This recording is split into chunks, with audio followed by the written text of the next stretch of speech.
finest symbol of excellence in sports entertainment. Turn it on and rip the knob off.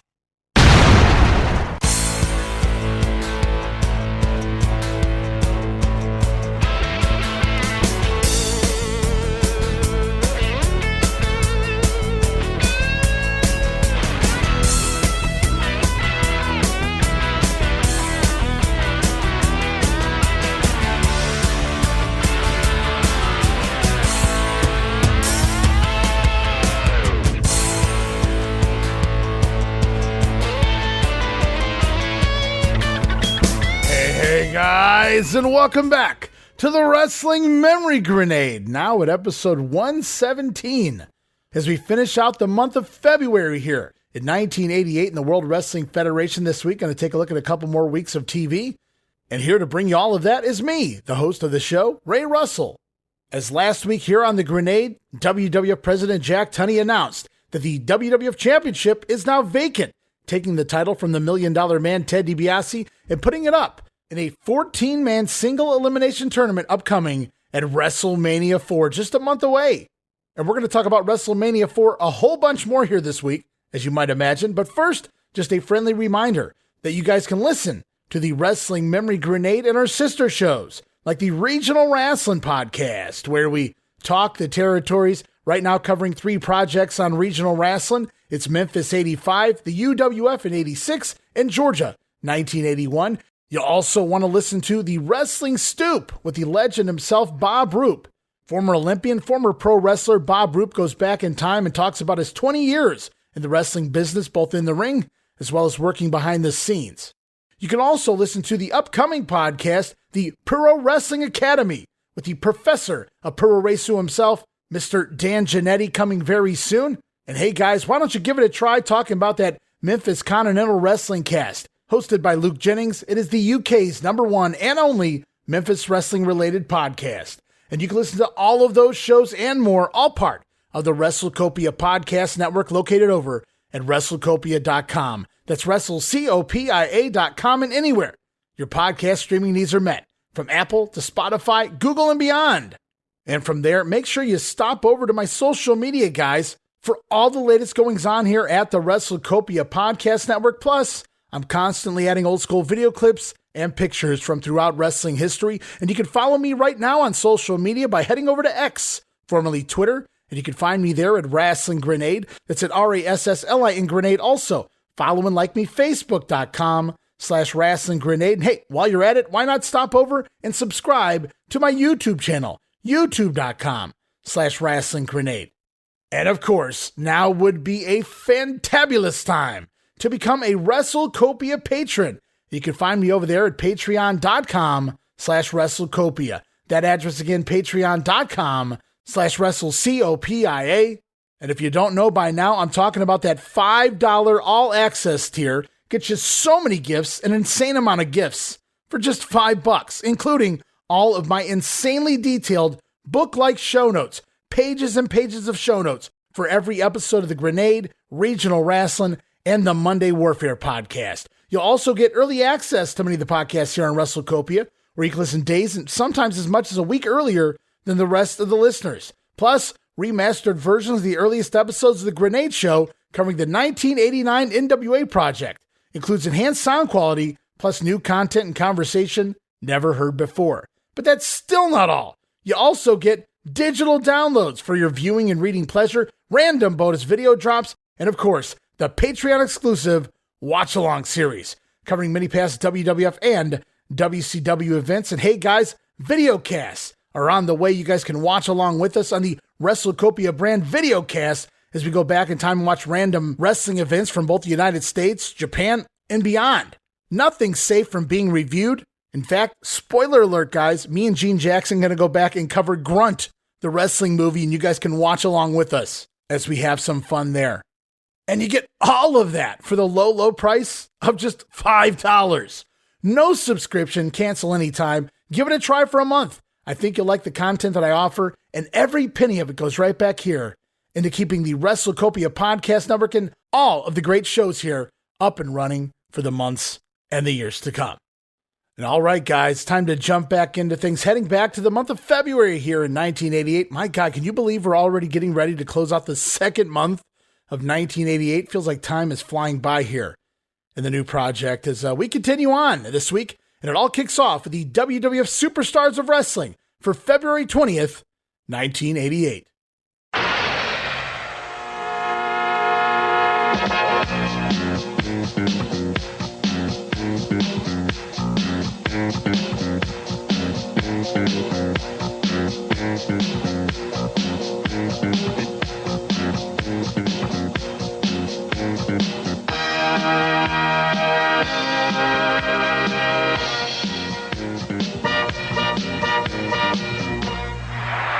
All right, and here we are, February the 20th, Superstars of Wrestling, tape back January 26th, Hershey, Pennsylvania, Hershey Park Arena. It's Vince McMahon, Jesse Ventura, and Bruno Sammartino on commentary as we finish up these set of TV tapings. Going to prepare for some new ones next week. But we head to the ring now. Oh, here we go. Feature match time right out of the gate. Bam Bigelow with Sir Oliver Humperdinck in his corner. He's taking on Sika, the Wild Samoan. And right away, we get an insert promo from the One Man Gang and the Doctor of Style Slick, as they state that the One Man Gang will end the Bammer's career in the first round of WrestleMania IV. Well, I don't know about ending his career, but his WWF career, well, we'll get to that in the weeks to come. As we continue on, I noticed Sika, well, there's no Mr. Fuji. So you're telling me their last outing together was that mustard deal at Saturday night's main event? Well, clearly Sika, no fan of mustard, as it looks like Fuji has abandoned the Samoan Warrior here to focus more on his tag team of Demolition. But the Samoan going to attack Bammer with some type of crop, some kind of weird mini cane or a stick of some sort, beating down on Bigelow before the matchup. Certainly a foreign object as he hammers away and doesn't get disqualified for it. But Bigelow comes battling back in a big clothesline, followed by a sloppy slingshot splash. Sika simply too close to the ropes, but Bigelow does land on top, and he makes the cover, getting the 1, 2, 3. Wow. Match goes 1 minute and 28 seconds. So this match clearly used to push the upcoming Gang Bigelow feud, as well as their first round match in the WrestleMania IV tournament, as beating someone the caliber of Sika, and in quick fashion, is a step up as it readies Bigelow for that championship gold opportunity that he has coming his way.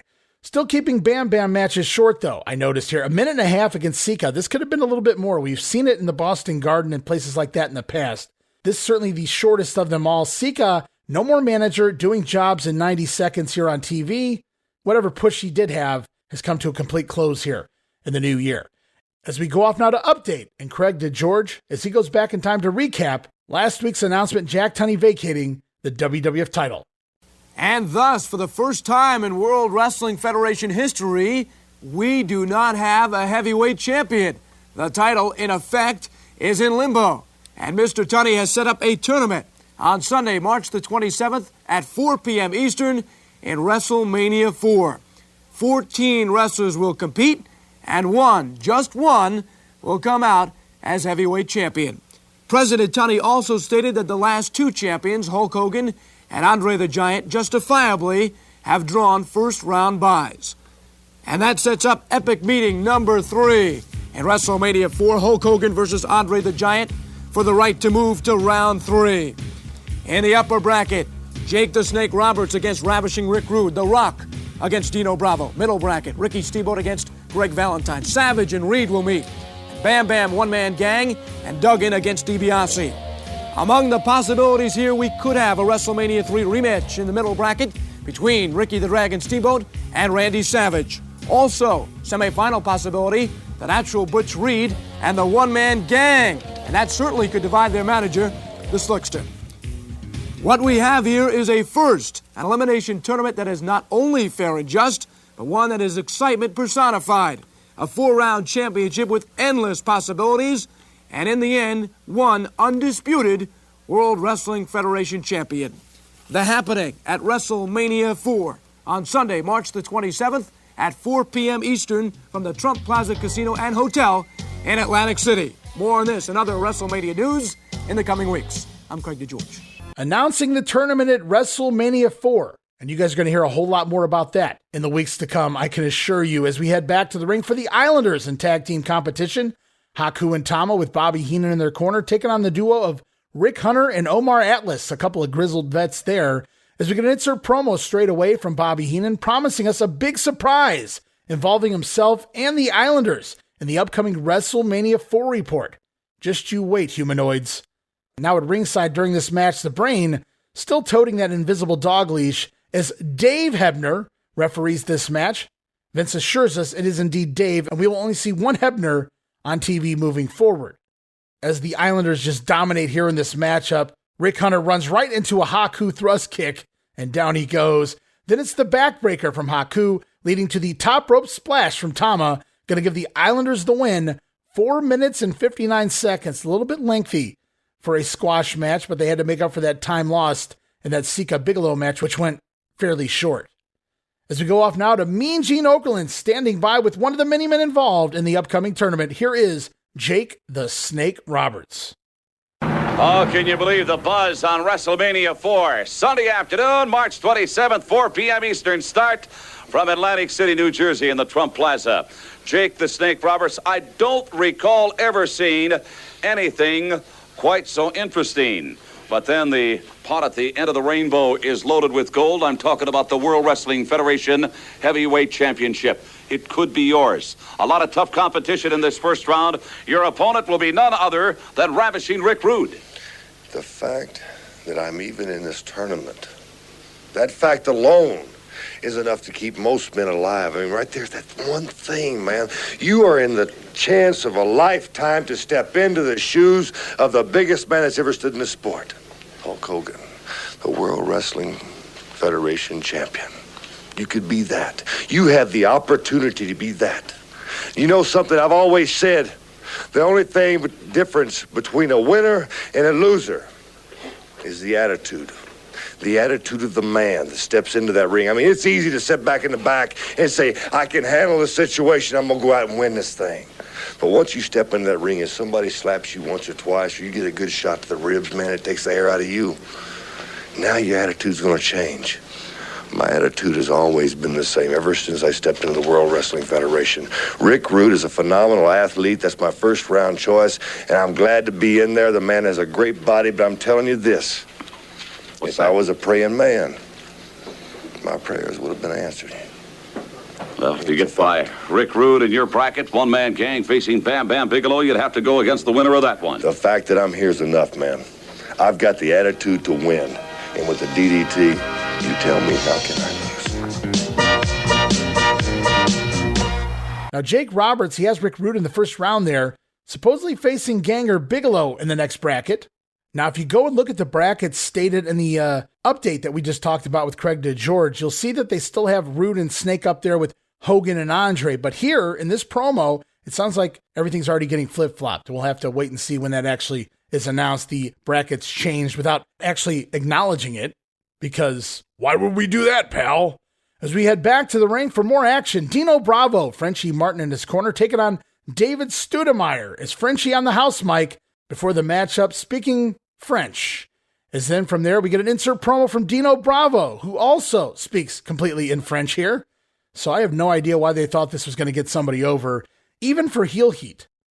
Are we supposed to hate foreign languages so much that it makes someone an instant heat magnet?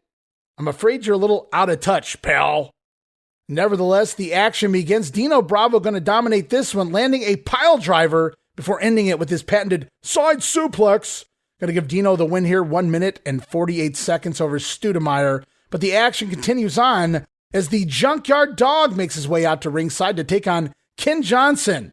And it's just a few headbutts and clotheslines away from the Thump Power Slam. Going to give the Dog the win in just 1 minute and 1 second. Is the crowd just kind of there now for the JYD? And sadly, that's the reality of where we're at with the Dog. But a very quick win as they keep the Dog out there on TV. Just a minute there to put away Ken Johnson. As we're off now to more promo time. It's Mean Gene Okerlund standing by. Ooh, here's a good one. Standing by with Andre the Giant. And eventually, I think we'll even hear from the $1 Million Man. All right, we all saw what happened on the main event recently. Now let's get ready for WrestleMania IV at Atlantic City, Trump Plaza Hotel and Casino, Sunday afternoon, March the 27th, 4 p.m. Eastern Standard Time start. First round in the elimination for the World Wrestling Federation's heavyweight title.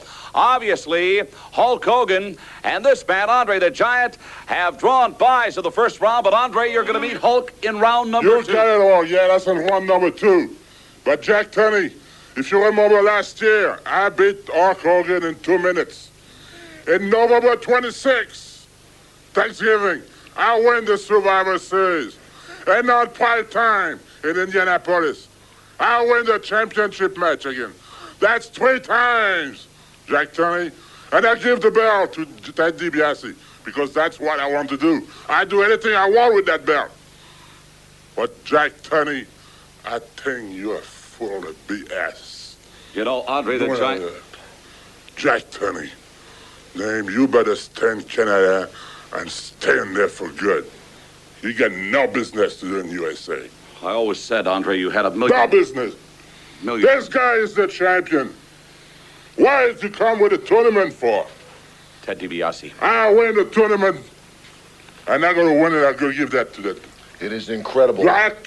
It is incredible, the amount of bureaucracy in the World Wrestling Federation. You know, when you're a man like me, with the money that I have, you intimidate so many people, and when you intimidate people, then they're out to get you.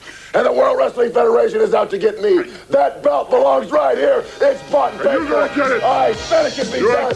I proved it can be done. So the 8th wonder of the world, Andre, not sweating Hulk Hogan. He beat him at Survivor Series, I guess. And he beat him at the main event, and he can do it again at WrestleMania 4. As Ted DiBiase says, the WWF is out to get him, but he will prove to be the real WWF champion. Come the pay-per-view, they will figure out a way to get the belt back around the waist of the $1 Million Man. Well, I don't doubt that, Ted. We'll have to wait and see how it plays out. As we go on, we see a list of WrestleMania 4 closed circuit locations. So if you guys don't have pay-per-view, be sure to find one near you. As we head back to the ring now for Bad News Brown back in action this week, taking on Phil Newkirk. As Bad News attacks during the Fink's introduction, Newkirk still left in his jacket, taking a beat down here. On commentary, Jesse Ventura referring to Brown as a product of his environment, growing up in the mean streets of Harlem. Now, naturally, of course, Vince has to defend Harlem. He interjects here with his version of Harlem, one of the most beautiful sections of New York. Wide streets, it's hilly. Vince McMahon calls Harlem hilly. That's how he sells it here. Of course, his father, Vincent James McMahon, was born in Harlem. As Jesse Ventura replies, Next thing you're going to say is he was a globetrotter. Meanwhile, there is action in the ring. Is Bad News Brown going to take control and never relent as he delivers the yet-to-be-named Ghetto Blaster, scoring the win here in 3 minutes and 19 seconds. Not quite immediately over here with the fans is Bad News Brown, but a character like that, I could see that taking a little bit of time, but he'll get a boost here very shortly as part of WrestleMania 4. As we continue on, up next, Craig DeGeorge up on the platform for a special interview with Bobby the Brain Heenan and Ravishing Rick Rude, as Craig brings up the other Heenan family members being at ringside for some of Rick Rude's recent matches. Remember the one with Ricky Steamboat just a week or two ago? Well, Rude claims it's simply to hold off all the ladies from attacking him during his matchup. Then Bobby going to take over on the promo here while Rick Rude removes his robe and poses for the fans, swiveling his hips, which I got to tell you, for the time, a very different type of character.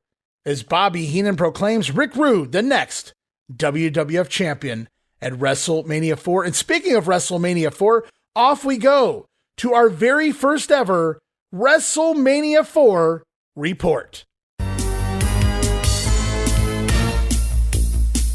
Hello, everyone, and welcome to our first WrestleMania report. Our countdown is now down to 6 weeks to the happening at the Trump Plaza Hotel and Casino in Atlantic City. The date, of course, Sunday, March 27th, 4 p.m. Eastern.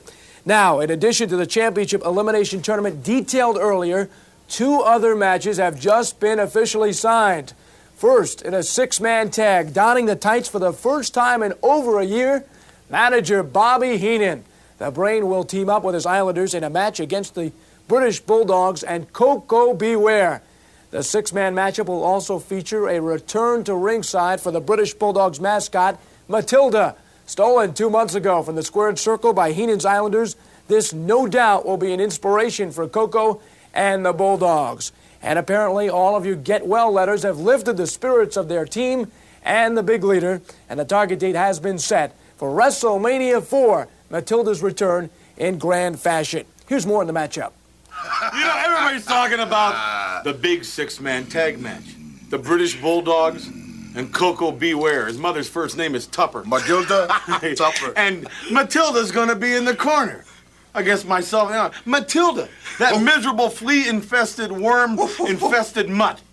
Well, it's gonna be a dog day afternoon for you three gentlemen and that mutt. And I got a friend of mine, good friend of mine.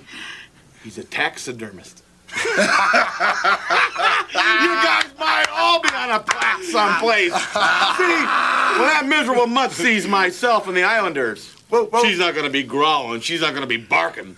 She's gonna be running so fast, the little paws on her pads are gonna be smoking. You're gonna see that little tail curled and going the other way south. And I'll tell you one thing, it's over for you guys. Bow Wow City. Whoa, whoa, whoa, whoa, Bow Wow. Matilda. No teeth, Matilda. All right, and the smiles and promises and warnings are coming from both sides in this matchup. March 27th, WrestleMania IV. Bobby Heenan, it's come down to it. You finally have to put the tights on with the British Bulldogs and Koko B. Ware. I'm all fired up, brother, because I'm telling you, Bobby Heenan, you better get ready, brother. You better put your shoes on, brother. I know you hate Bulldogs, brother. I know you hate Birds, but the Birdman is coming and he's looking at you, Bobby Heenan. Isn't that right, Dynamite? That's right. Yeah. And Frankie's going to be there side by side while we defeat Bobby Heenan. Yeah. Our second major piece of news involves the just inked WrestleMania IV match for the Intercontinental title. Reigning champ, the Honky Tonk Man, of course, will defend against Brutus the Barber Beefcake. And Honky Tonk sounds as cocky as ever about this one. Brutus the Barber Beefcake, you tried to chop my head off with those big old head scissors. Well, let me tell you something. We're going to ban those scissors. You're not going to touch one hair on this man's head. WrestleMania IV, Brutus the Barber Beefcake. Randy Macho Man Savage couldn't do it. The list goes on and on of the people that couldn't do it. I'm the greatest Intercontinental Heavyweight Champion of all time. I can't be beat, I won't be beat, and I will not. I will not have a little bit off the sides, maybe some off the back, a little bit off the top. No, sir. It's going to be Bam the Barber. The scissors won't be there. It's Atlantic City, New Jersey. It's the Honky Tonk Man, Brutus the Barber Beefcake, WrestleMania IV. You think you're going to give me a haircut? You think you're going to dethrone the greatest Intercontinental Heavyweight Champion of all time? You think you're going to humiliate me, big boy? Well, you're not going to do it. Nobody beats the Honky Tonk Man because I am the greatest Intercontinental Heavyweight Champion of all time. I'll prove it WrestleMania IV at the Trump Center, the Honky Tonk Man, Atlantic City, New Jersey. The whole world will see it, Brutus. You're going down. Okay, and in pure WrestleMania tradition, the celebrities will again be turning out at the Trump Plaza. For one, the guest ring announcer, none other than Mr. Baseball himself, Bob Uecker. And we asked Ukes for some WrestleMania thoughts. Hi, everybody. Bob Uecker here, inviting you to join me in Atlantic City for WrestleMania IV. I can't wait to get to the crap tables with the $1 Million Man and watch him roll anybody he wants. For the best seat in the house, yes, right in the front row. And for all the latest, we'll keep you informed right here on our WrestleMania IV report. More next week. For now, I'm Craig DeGeorge. So a nice little rundown here. Our very first WrestleMania report of 1988. Craig DeGeorge mentioning the tournament before announcing 2 brand new matches added to the show as if the tournament wasn't enough. First, 6-man tag team action. Bobby the Brain Heenan stepping into the ring for the first time in over a year as he teams with his Islanders to take on the trio of the Birdman, Koko B. Ware, and the British Bulldogs. And the biggest story here, it's the return of Matilda, guys. Matilda the Bulldog will return at WrestleMania IV. Fun promos there pretty quickly. Of course, Bobby Heenan dropping that famous line. Coco's mother's first name was Tupper. Tupperware. Get it, guys? Does Tupperware still exist? I don't know. We move on. Also, Intercontinental Champion Honky Tonk Man, still the IC champ, thanks to politics, putting that title on the line at WrestleMania against the Barber, Brutus Beefcake. Honky says he can't be beat. The Barber won't get a lock of that pretty jet black hair. And perhaps one of the biggest announcements of all, the Uke. Bob Uecker returning to WrestleMania. First Matilda and now the Uke. Can you beat that duo? Bob Uecker returning to WrestleMania for the second year in a row. I said it as part of that WrestleMania 3 definitive edition a year ago, guys, and I'll say it again now, Bob Uecker, by far, not only my favorite celebrity to attend a WrestleMania event, but probably the one that got it the most. He got it. And he was able to do a little bit of everything.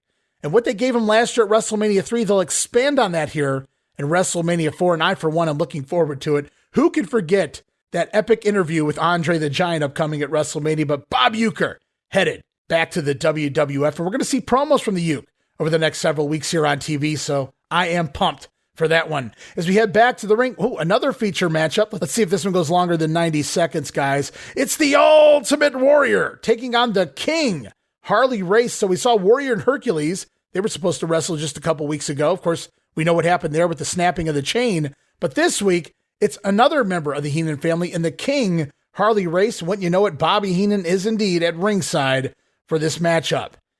As the Warrior gets to ringside up on the apron, we get the super rope shake. Now, he's shaken the ropes before here in the last few months in the company, but this is the first super rope shake, I'm going to call it, because he rocks the shit out of those things. As Warrior hits the ring, Harley Race going to jump UW before the bell, leading to an immediate pile driver right out of the gate, and Harley going to land a well-placed elbow drop across the sternum as well, but the King fails to make a cover. Well, that could come back to haunt you, Harley, as the Warrior comes fighting back, slicing into Race with nasty chops, and Harley taking a bump over the top rope and out onto the floor, as the Warrior going to take the fight out to the floor just briefly before heading back inside, and more chops plenty from the Warrior here, dropping the King down to the mat with a big clothesline. And the Warrior man then going to play to the crowd, play to his Warriors. But look out, UW, it's Hercules to the rescue. Herc hitting the ring, blasting the Ultimate One from behind, nailing him with his chain. Down goes the Warrior, causing an immediate disqualification. Match goes 1 minute and 36 seconds, but post-match, Hercules beating the Warrior with the chain, wrapping it again around his throat this week, trying to choke Warrior out. But the Ultimate One fights his way up, grabs hold of the chain, and yanks it, jerking Hercules across the ring for a flip bump across the mat, showing off the power there as the Warrior once again gains control of the chain, swinging it around recklessly. Imagine that, as Hercules and Harley Race wisely bail.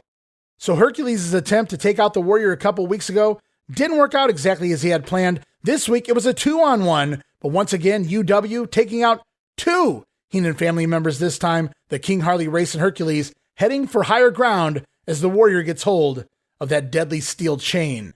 As we continue on now, one more promo here on Superstars this week. Mean Gene Okerlund standing by with Bam Bigelow and his manager, Oliver Humperdinck. The excitement, you can feel it already in the air as we lead up to WrestleMania 4 from Atlantic City at the Trump Plaza Hotel and Casino, Sunday afternoon, March the 27th. We've got a 4 p.m. start, and one way or another, you'll want to be part of WrestleMania 4. I've seen a lot of spectaculars, but never anything quite like this. As you know, there's going to be a tournament for the World Wrestling Federation's Heavyweight Championship. That title right now is being held up by President Jack Tunney. Oliver Humperdinck, come on in. There's going to be a tournament, an elimination tournament for the heavyweight title. I think if one man happens to train properly for this, a little luck perhaps, he could indeed be the World Wrestling Federation's heavyweight champ. Now, Andre the Giant and Hulk Hogan have drawn buys in the first round, justifiably so. But your big man, Bam Bigelow, has got a tremendous opening bout in this tournament. If he gets by this one, who knows, he could go all the way. That's exactly right. WrestleMania 4, the biggest event ever in professional wrestling. I'm happy to be a part of it. Bam Bigelow is happy to be a part of it. Yes. And what's at the end of the road, Mean Gene, is the World Wrestling Federation Heavyweight Championship. A goal of every wrestler here today is to one time put your name on that belt and say, I held that belt. I held that prestigious title. And what's standing in our way from right now and our objective of getting that title is the big one-man gang, the first round draw. It's not a good draw. I'm not happy about it. The only thing I can think of in a positive manner, if he can get by this match, Bam get by the one-man gang, that it could be clear sailing at least for a while. Yeah. Bam. Well, we all know that the gang's big, and he's tough, and he's my first. And he ain't gonna be my last. All right, a positive attitude. WrestleMania 4, brother. And it's going to happen in his own backyard. Bam Bigelow from Asbury Park, New Jersey. We're going to be in Atlantic City on March 27th. So the Bammer has the gang in the very first round of the tournament, and he will be the first to go down to Bigelow, but he won't be the last. Bam Bigelow got his eyes set on that WWF title. Again, I'll say it, what could have been. And that's going to wrap up this week's Superstars. New matches for WrestleMania are announced. Everyone involved in the tournament focused, it would seem, but that leaves a lot of filler in between, as there's not a ton of big stories leading into WrestleMania. With 14 guys involved in the tournament, not a lot of big angles going on outside of that, which does enable the Warrior Hercules story a little more time to shine. As we move on now to Wrestling Challenge, February 21st, 1988.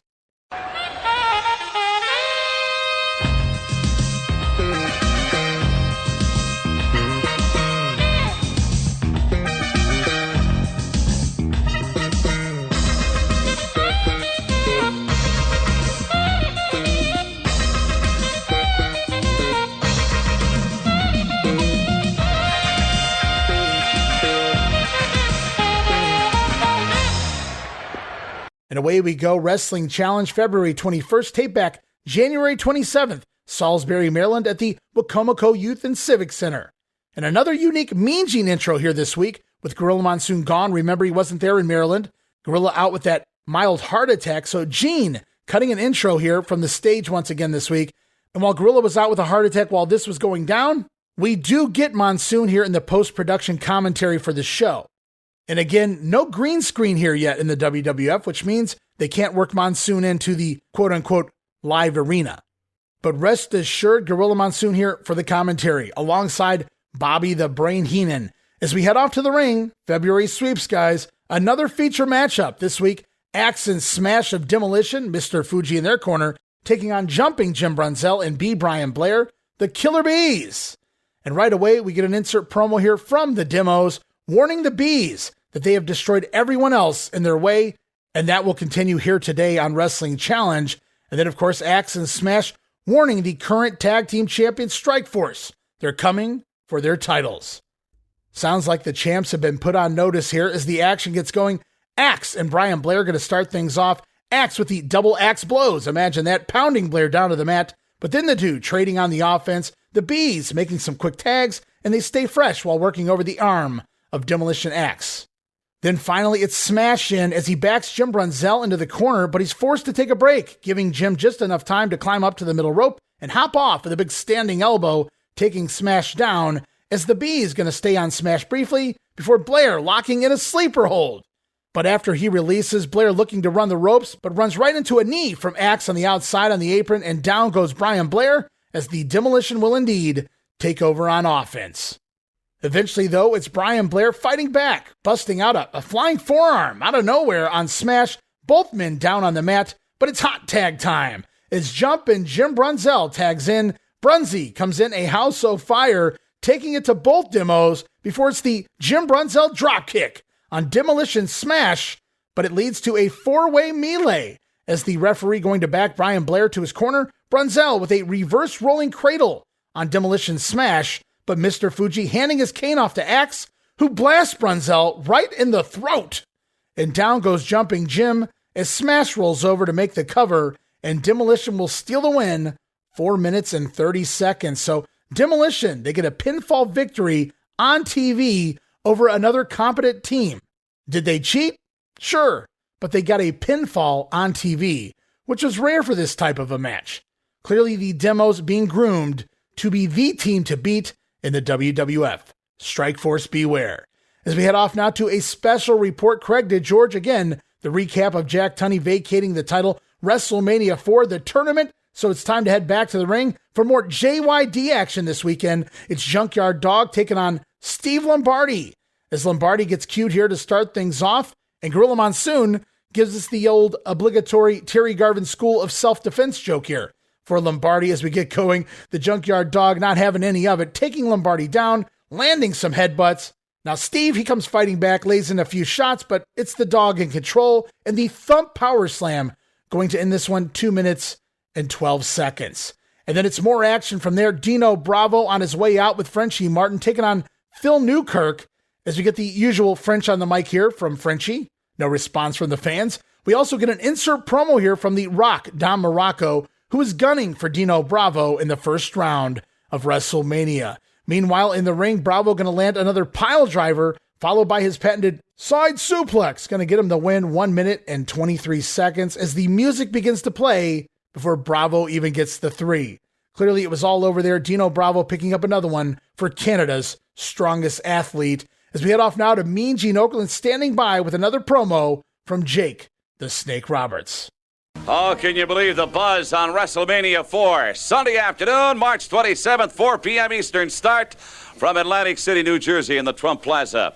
Jake the Snake Roberts, I don't recall ever seeing anything quite so interesting. But then the pot at the end of the rainbow is loaded with gold. I'm talking about the World Wrestling Federation Heavyweight Championship. It could be yours. A lot of tough competition in this first round. Your opponent will be none other than Ravishing Rick Rude. The fact that I'm even in this tournament, that fact alone is enough to keep most men alive. I mean, right there's that one thing, man. You are in the chance of a lifetime to step into the shoes of the biggest man that's ever stood in the sport. Hulk Hogan, the World Wrestling Federation champion. You could be that. You have the opportunity to be that. You know something I've always said, the only difference between a winner and a loser is the attitude. The attitude of the man that steps into that ring. I mean, it's easy to sit back in the back and say, I can handle the situation, I'm going to go out and win this thing. But once you step into that ring and somebody slaps you once or twice, or you get a good shot to the ribs, man, it takes the air out of you. Now your attitude's going to change. My attitude has always been the same ever since I stepped into the World Wrestling Federation. Rick Rude is a phenomenal athlete. That's my first round choice, and I'm glad to be in there. The man has a great body, but I'm telling you this. If I was a praying man, my prayers would have been answered. Well, if you get by Rick Rude in your bracket, one-man gang facing Bam Bigelow, you'd have to go against the winner of that one. The fact that I'm here is enough, man. I've got the attitude to win. And with the DDT, you tell me, how can I lose? And Damien, Jake the Snake Roberts meeting Ravishing Rick Rude as part of WrestleMania IV. So Jake, one of the many men named a top contender for WrestleMania IV, the title tournament. And just being named a top contender is giving the Snake Man enough drive to give him the focus to become the man here in the WWF. Rick Rude, look out for the DDT. As we roll on, more action now. Ho! Hacksaw Jim Duggan taking on Terry Gibbs. As we get an insert promo from the $1 Million Man, Dibiase still bitching about the main event ruling, but he's going to have to get over it, as he says Duggan is the first man in his way to the WWF title. Hacksaw will face the wrath of the $1 Million Man. Strong words there from the heel Dibiase. Meanwhile, in the ring, Jim Duggan with a big slam on Terry Gibbs, who was climbing to the top rope. Duggan slamming him off, sending him down to the mat, and then it's the three-point stance and clothesline. Going to give Hacksaw the win, 1 minute and 56 seconds. And when you think about it, Duggan versus Dibiase, here in 1988, one of the biggest matches named for the first round of the tournament. As we continue on, Mean Gene Okerlund standing by with, another man who will be part of that history-making tournament. I'm talking about the Macho Man, Randy Savage. All right, we're going to be talking about this in the days and weeks to come as it leads up to WrestleMania IV at the Trump Plaza Hotel and Casino in Atlantic City, New Jersey. And I know folks all over the country, all around the world, are going to have an opportunity to see WrestleMania IV and this exciting, electrifying tournament that will be for the World Wrestling Federation's heavyweight title. First round action does not involve Andre the Giant and Hulk Hogan. They've received byes. However, they will be meeting in round number 2 of the elimination tournament. Jake the Snake Roberts in one of the brackets to meet Ravishing Rick Rude along with Bam Bigelow facing the one-man gang in another bracket. Hacksaw Jim Duggan to meet $1 Million Man Ted DiBiase. Don Morocco to go against Canadian strongman Dino Bravo. Steamboat and Valentine in another bracket, as well as the natural Butch Reed facing my guest at this time.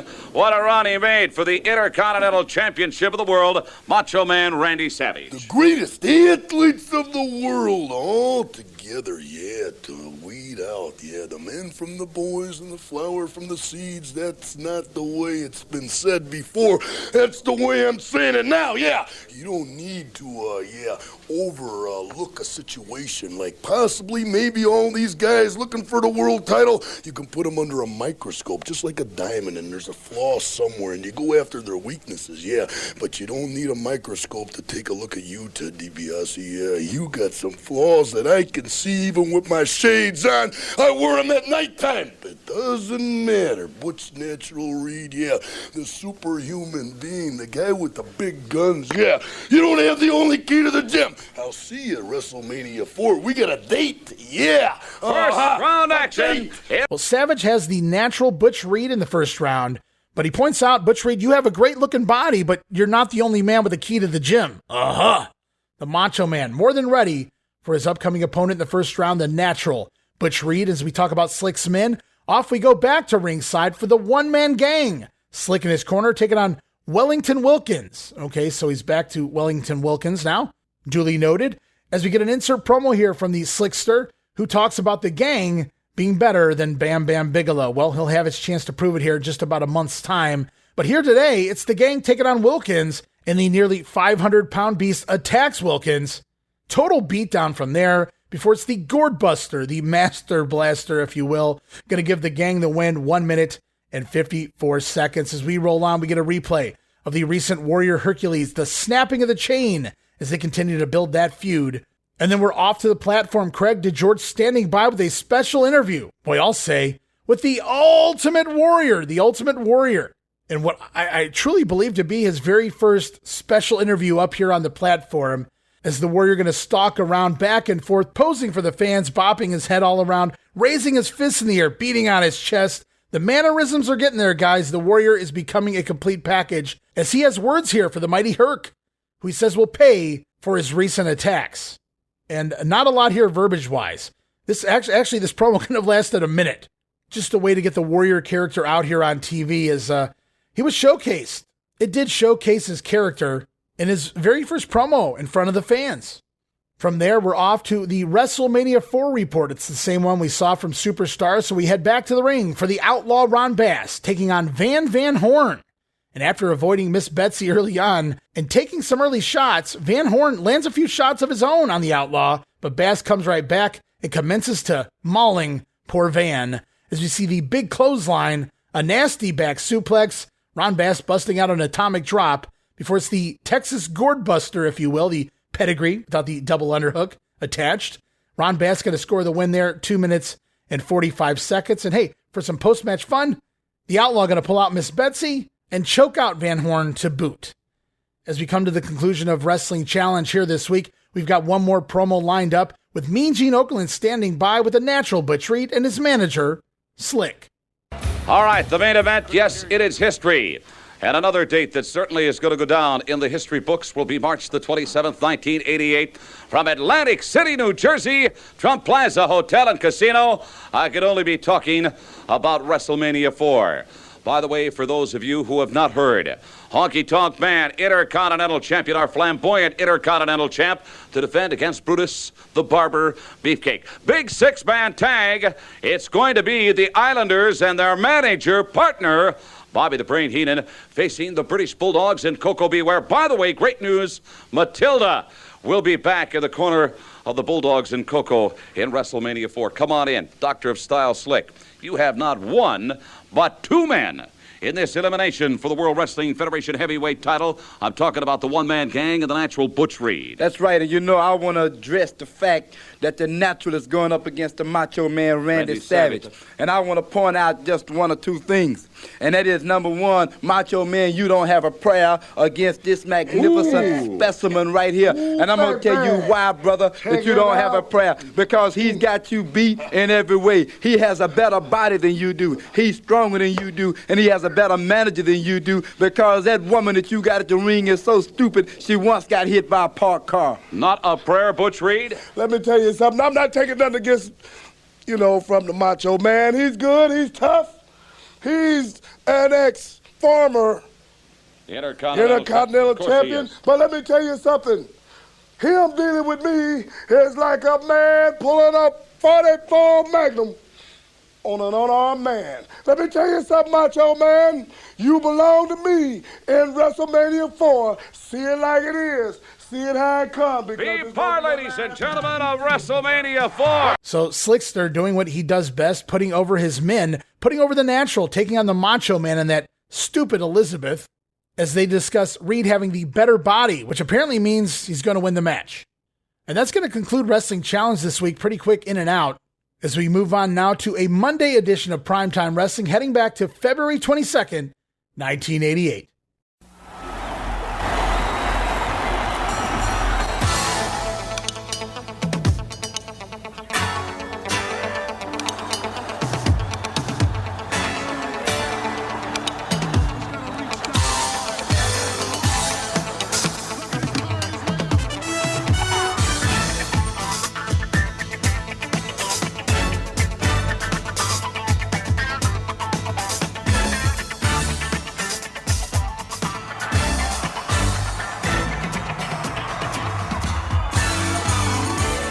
Here we are, Primetime Wrestling, February the 22nd, for those keeping score this week on a Monday, with host Bobby the Brain Heenan, and yes, Gorilla Monsoon is indeed back in the studio, as we go off first to an exclusive matchup from Salisbury, Maryland, at the Wacomico Center.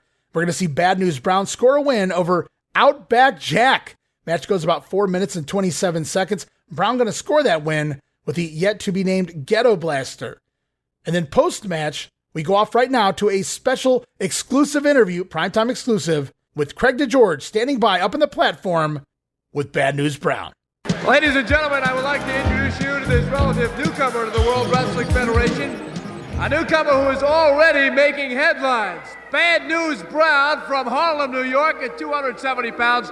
Welcome to the World Wrestling Federation, Mr. Brown. Don't welcome me nowhere. Let me tell you beer belly sharecroppers one thing.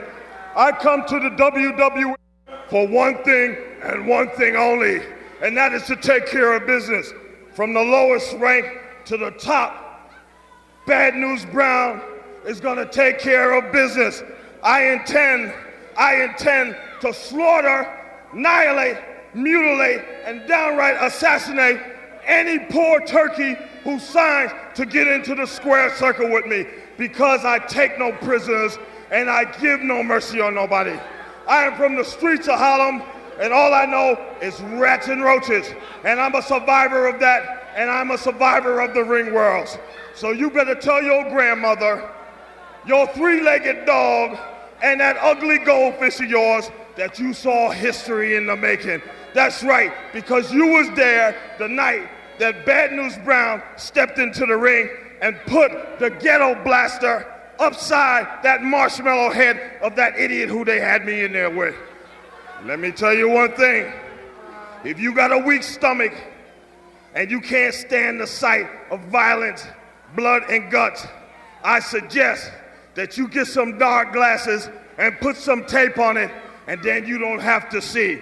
But if you like it rough and tough, and you like to see a true man in there, a man who takes no prisoners, a man who knows what toughness is all about, then this is the guy you want to see. Bad News Brown. Don't forget it. If I can interrupt you for 1 second. You mentioned some of your competition as being turkeys. May I point out that here in the World Wrestling Federation, there is some very, very stiff competition. The only thing they're gonna be stiff is when they climb into the square circle with me, they're gonna be laid out stiff. To tell you what a true sportsman I am and what a true athlete I am, I will pay for the bandages when I get done with them to fix up their little beat up bodies. All right, Mr. Brown, thank you very much. From Harlem, New York, newcomer to the World Wrestling Federation, Bad News Brown. Well, Brain, what did I say? As that match was in progress, do you remember? He'd fit right into your family. He knows rats and rodents. I know a lot of rats. Well, his Bulldogs are a couple rats. Sure you do. Disguised as bulldogs. He would fit right in. You ought to sit down and have a serious conversation with that man, if it's possible. Well, he won't talk to have anybody. A serious conversation with that. That's what I hear. He doesn't talk to anybody. Dresses in the corner, dresses in the room by himself. You know, I was his business. And Gorilla and Bobby having a little fun there on their banter as well, talking about the rats and the roaches. Hey, Heenan knows a lot of rats. I'm sure you do, Brain. So a little fun there, fun banter between Gorilla and Bobby, but going back to that promo, Bad News making his character very clear, and yes, we heard it, he has finally named his finisher the Ghetto Blaster. Anybody getting hit with that is going down. As we continue on in primetime wrestling here, it looks like the original bracket's still in place in regards to whenever this primetime was recorded. Gorilla Monsoon going to break down some of the brackets right now. While that match was going on, I was looking, Brain, at the breakdown of the elimination tournament here, and I sort of made some entries. Let me see that. Sort of filled in some names as potential winners here as we move along. Of course, Hulk and Andre draw a bye in the first round. That's right. Okay, so that leaves Snake, Rude, The Rock, and Bravo in that top bracket. Say, for example, that Ravishing Rick managed somehow to get by Jake the Snake You feel Roberts, it too, don't right? you? Okay, and then, for example, that The Rock got by Dino Bravo. So it would be Ravishing and The Rock in the second round. If, by chance, Ravishing Rick was fortunate enough to get by The Rock, who would he have to meet? Either the Hulkster or Andre. So long, Ravishing. Would you not say? The one man that you had in there is now history. So Gorilla Monsoon going over the original brackets with Bobby Heenan, pointing out that Heenan's man Rick Rude, should he advance past Jake the Snake Roberts, he may have to take on the likes of Hulk Hogan or Andre the Giant by the semifinals. And at that point, the Ravishing one would be history. Face it, Brain. Now, of course, we know the bracket's going to be flip-flopped here a little bit, and that's going to change by next week, but that's where we are for now. As we continue on, Bobby Heenan, he has a message for the British Bulldogs and Koko B. Ware. Sucker. Sucker? What'd You're you a call me? sucker. What do you mean? You're a dummy. Putting the tights on. You compare yourself to a guy like Koko B. Ware? Give me a break. No, I don't. Not one bit. I haven't wrestled in over a year. I have enough faith in my speed, mentality, my ability, and the Islanders that I don't have to worry about anything. And they think they're going to intimidate me with that flea-infested mutt? In other words, you're going to run out there and hide I'm going to tell you what I'm going to do. If you're watching, sir, whoever you are out there, the veterinarian that nursed Matilda back to health, keep your doors open. I'm going to send you a dog back. I'm going to send you 2 more Bulldogs, and I'm going to send you a bird. I'm going to be the Marlon Perkins of the WWF. I'm going to clean it all up. Please. Talk is cheap, Brain. I think that you bit off a little bit more than you could chew. Hey, you sort of I'm not 100% yet. I still have a bad You neck. will never Do be you 100%. think I would risk any of that if I didn't have faith in my Islanders? Outsmarted himself once again. Plenty more action still to come. We'll be back in a moment. So Bobby says he's not concerned about the Bulldogs, Matilda, Koko, Frankie. He's going to send all the dogs and the birds off to the vet. Oh, Bobby digging deeper and deeper every week as we conclude this week's Soundbites for Primetime Wrestling. Up next, Mean Gene Okerlund standing by, talking to The Rock, Don Morocco. All right, all eyes on Atlantic City, New Jersey, WrestleMania 4, Sunday afternoon, March the 27th, 4 p.m. Eastern Standard Time.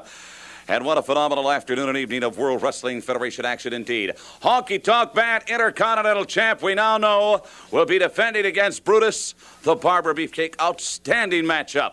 In 6-man tag team action, the Islanders and their manager partner, Bobby the Brain Heenan, to do battle in a 6-man tag with the British Bulldogs and Koko B. Ware. By the way, great news, Matilda will be back for WrestleMania 4 in Atlantic City. Your mere presence in the first round of this exciting elimination tournament. Don Morocco, The Rock, says a whole lot for you. The excitement mushrooms like 100 megaton hydrogen bomb, just getting bigger and bigger every day, brother. Dino Bravo.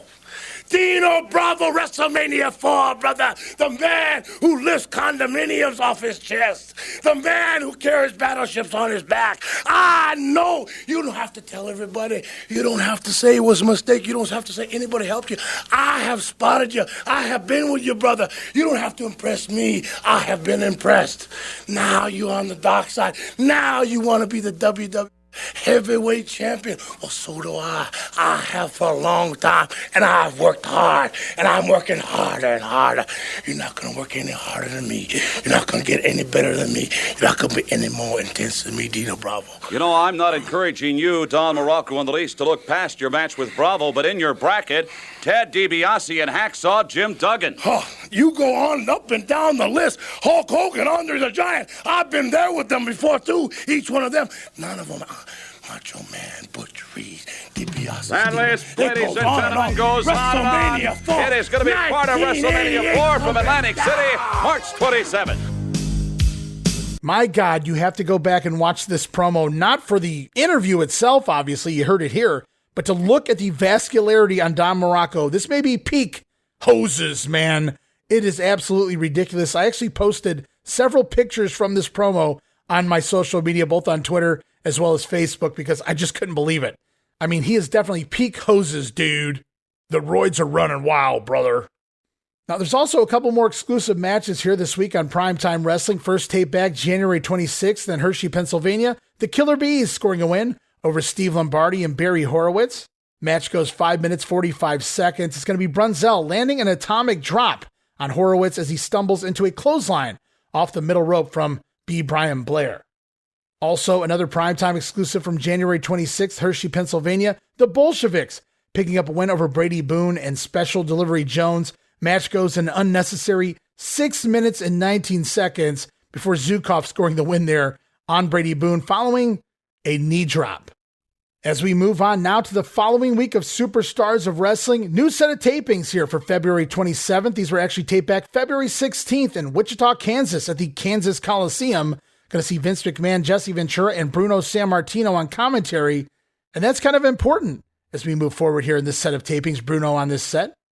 But for now, we're off to the ring. Tag team action. Going to see the champions Rick Martel, Tito Santana, Strikeforce take on the pair of Dusty Wolf and Tom Stone as the tag team champions showcase their abilities here. First against Stone, then Wolf. Some good Tito dropkicks mixed in there as well. As Bruno and Vince McMahon on commentary here, they tease Jesse Ventura about his age. As when the match started, he mentioned that Jesse made his wrestling debut in this town, Wichita, Kansas, which is true. But as they try to call Jesse out for being older than he actually is, Ventura corrects them that he didn't start in the 1950s. He broke in 1975, which just happened to be shortly before Bruno decided to retire. Now, fun fact, guys, I went and looked this up at this part in the TV show. Apparently, Jesse Ventura's debut was indeed in Wichita, Kansas, back in 1975, and it was a loss to current WWF perennial jobber Omar Atlas. Well, let's see if Jesse mentions that. As Strikeforce dominate this matchup, the heel team finally managed to get Martel against the ropes shortly, but Martel catching Stone with a knee lift there, and it's hot tag time to Tito Santana. Comes in, lays in some shots, tag back to Martel, who lands a very sloppy spinebuster on Tom Stone, which we even see in replay for some reason. However, Martel turning that over into the Boston Crab, going to give Strikeforce the submission win, 2 minutes and 52 seconds.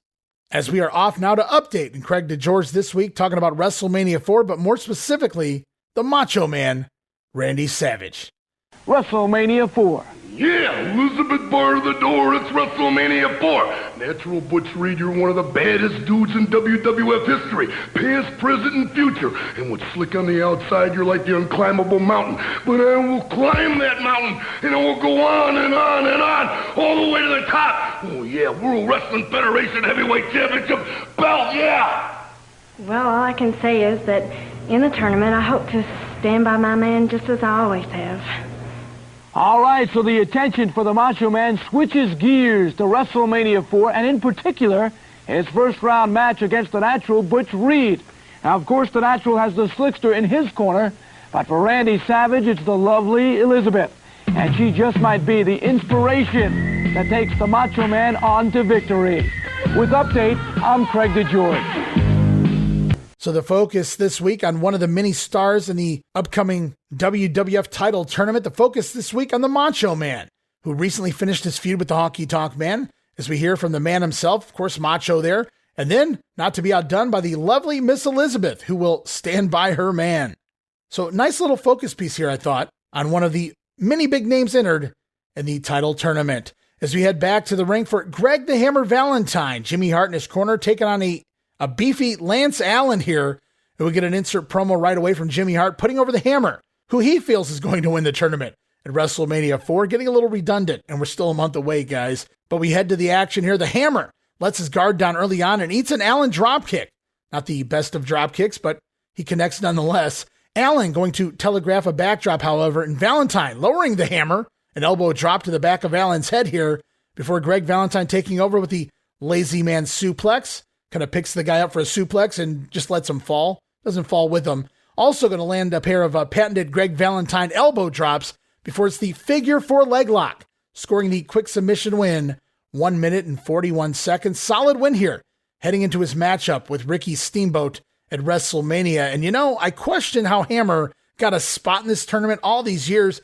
Of all the people involved, how did Greg Valentine earn this spot?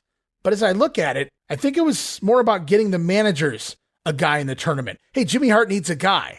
And with Honky Tonk Man defending his IC title, this only made sense. So there you have it. Think about it, guys. At some point in this tournament, we could see the battle of the new Dream Team. Greg the Hammer Valentine versus Dino Bravo. Egads. And speaking of Dino Bravo, we head off right now. I promise I didn't plan that, guys. Craig DeGeorge standing by with Canada's greatest athlete, Canada's strongest man, Dino Bravo, and his manager, Frenchie Martin.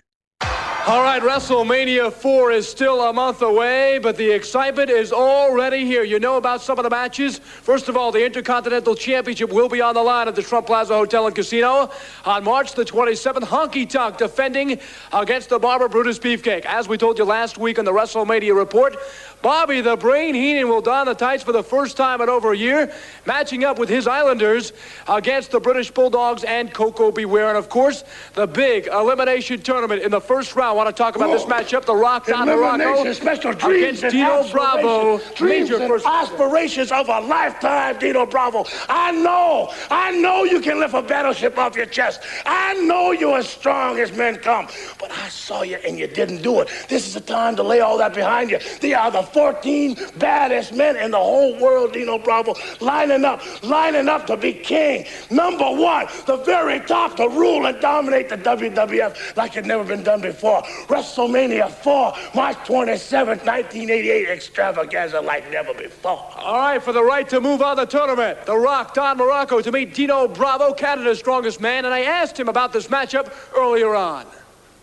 Don Morocco, je sais pas si t'es prêt, mais il y a une affaire que j'étais dans le milieu. Puis mon Dino Bravo va t'ôter dans le milieu. Parce qu'il y a une affaire qui est sûre, Don Morocco. C'est lui le nouveau champion de la Fédération mondiale. C'est mon Dino. You talk about a tough test, this first rounder against The Rock. Don Morocco, I don't care whether you believe it or not, what I've done, because on March 27th, I'm going to make a believer out of you. I'm going to make a believer out of the whole world, because nobody's going to stop me. WrestleMania 4, Morocco, Steamboat, Roberts, Hogan, I don't care if it's Andre the Giant. Nobody's going to stop me. So Bravo's still trying to get over that bench press record attempt, which is better off forgotten, Dino. But Bravo says he doesn't care if it's Andre the Giant standing in his way at WrestleMania 4. He will be the next WWF champion. So everybody very much looking forward to that title shot, that title opportunity that only comes around, well, for some people, maybe never again. 14 men involved, but there can only be one WWF champion at the end of the night. And right now we head off to a WrestleMania 4 vignette of sorts. Kind of a promo video here of Bob Uecker. Hi again, everybody. Bob Uecker along here with the main man, Slick, as we get ready for WrestleMania 4 in Atlantic City. One of the new guys. People they talk about, bad people to get along with. The gang is here. I get along with everybody. Come on in, gang. This guy's a million laughs. Hey, how you doing, buddy? What did I tell you? This guy, you talk about regular guys? This guy is a regular guy. We've been talking for hours. Whoa, whoa, whoa, whoa. Did you say that this man was a regular guy? You just take a look at this guy. When you talk about big, this brother is so big that every time he steps on a scale, it reads to be continued. You understand, brother? He's irregular. So the Uecker vignette's going to begin already just that quickly as we head back to the ring for Jake the Snake Roberts in action, taking on Pete Sanchez. but no theme music yet for Jake. Remember, we heard the theme debut as part of a Hulk Hogan workout video back in January, so if I remember correctly, it won't be much longer before Jake picks up that theme music. Looking forward to that for his entrance, but for now, the green snake bag has returned. Remember the new year marked the new snake bag, a white bag? Didn't last too long. Back to the green-looking sack here for Damien, his preference, of course. And as we know, it's Jake and Rude at WrestleMania biting for a quarterfinal spot as we get an insert promo here from the Ravishing One who informs the Snake Man that he is in for a rude awakening come WrestleMania. Rude going to be the next WWF champion. Rick Rude also mentions Bam Bam and the gang for the next round, which means the brackets have indeed been switched. As it's back to the ring for Jake Roberts and a short arm clothesline and the DDT, giving Jake the win 1 minute and 48 seconds. And post-match, Damien going to even make an appearance. As the action rolls on here this week on Superstars, Outlaw Ron Bass taking on Gary Jackson, who I used to refer to as Little Koko. Very much looked like Koko B. Ware, I always thought, maybe a little smaller, which is kind of ironic because Koko himself, not the tallest professional wrestler, but Gary Jackson was pretty solid as the years went on, at least in his role of a prelim guy. But this may be the first time I've seen Gary here in the WWF. I don't recall. Either way, no introduction here as we head straight to the action. Outlaw Ron Bass attacking Jackson, but he misses an elbow drop. And Gary going to try to get things done, but the Outlaw counters a headlock with a nasty back suplex as Jesse Ventura wonders if Jackson is related to Koko. Hey, see what I mean? He says their resemblance to buckwheat is uncanny. All right, I didn't say all that now, Jesse. Back to the action. Ron Bass with a backbreaker, followed by the Texas Gourd Buster, that pedigree-style move. Going to score the win 2 minutes and 12 seconds. And then it's a little more Miss Betsy fun after the contest. And we've already seen a snake here this week on the show, so why not go check out a pair of dogs and a couple of birds? Right now, Craig DeGeorge standing by with the six-man team of the British Bulldogs, Koko B. Ware, and his bird, Frankie. For the first time in history, we do not have a World Wrestling Federation champion.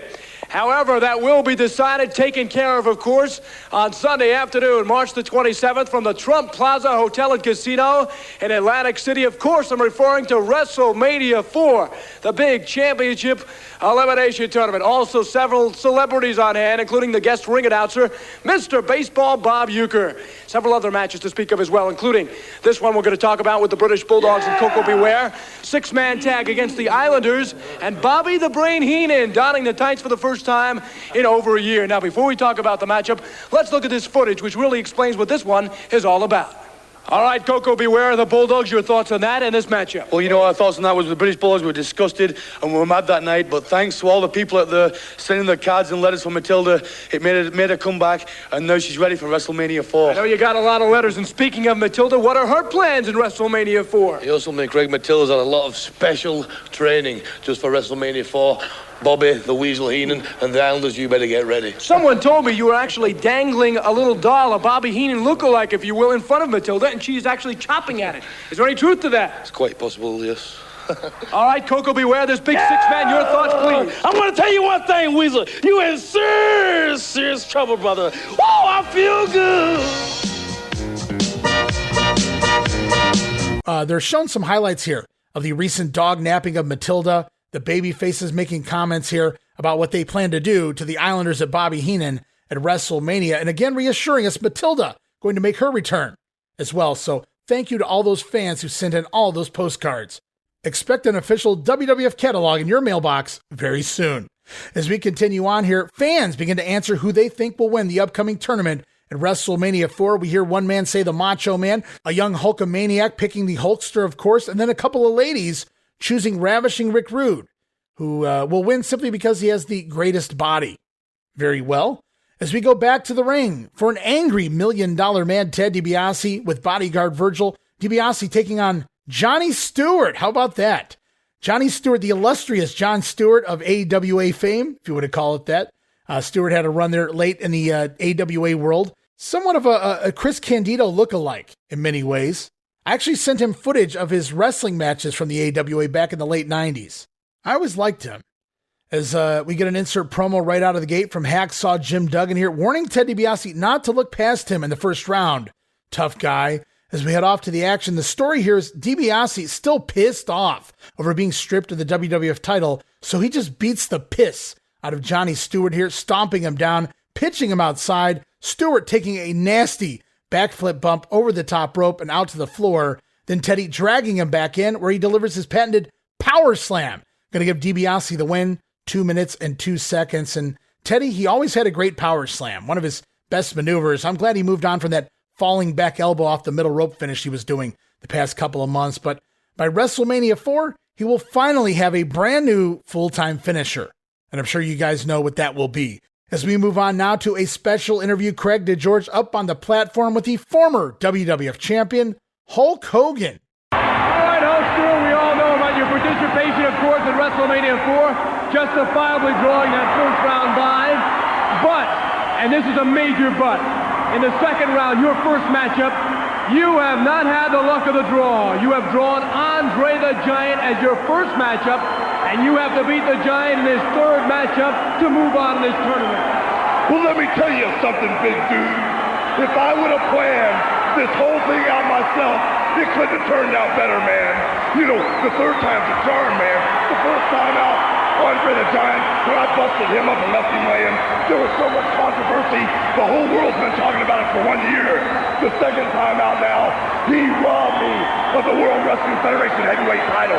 That's why this third time, brother, I don't want Andre the Giant to wrestle 2 or 3 men first. I'm glad it's this way. He's going to be in there fresh as a daisy, brother, and so am I. And with the whole world watching, I'm going to beat Andre the Giant and leave him laying. And can you imagine, big dude, how Hulkamania is going to run wild then? Yeah, I can, Hulk, but even winning, Hulk, you could be losing. For a grueling matchup with Andre the Giant may not leave you with anything left, and then you have to win not once, but two more times to be the champion. Let me lay this thing out for you, brother. Once I bust up Andre the Giant, man, Hulkamania is going to be spreading. It's going to be running wild, man. And everybody that gets in my way is going to be mowed down, brother. But you know something? If things go the way I want them to go, I hope the $1 Million Man faces me in the second half, brother. I'm going to bust him up and shake that pocket change out of his pocket.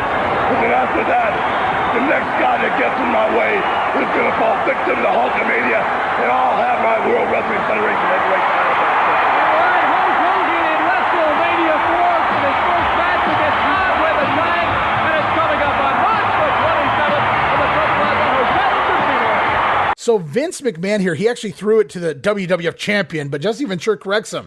Not anymore. But Vince McMahon apologizing, well, he will be, pal. As Hulk Hogan professes the third time will be the charm. He will defeat Andre the Giant in the quarterfinals at WrestleMania 4, and he will move on to take out anyone who gets in his way, brother. And the Hulkster hoping to meet Dibiase in the semis, dude. So the brackets have definitely changed by this point at this new set of tapings here in Kansas. As before, it would have been Hogan and Dibiase in the actual finals of the tournament, which was the original plan, and we'll talk more about that when we get closer to WrestleMania time. But the brackets have flipped by this point. Jake Roberts and Rick Rude was originally the first match in the first round, while Duggan and Dibiase were the last match in the first round, but those matches have flipped now. And we're going to start off the tournament with Duggan and Dibiase, and in the first round with Jake the Snake and Ravishing Rick. As we continue on now, it's time again for the WrestleMania 4 report, and more matches announced.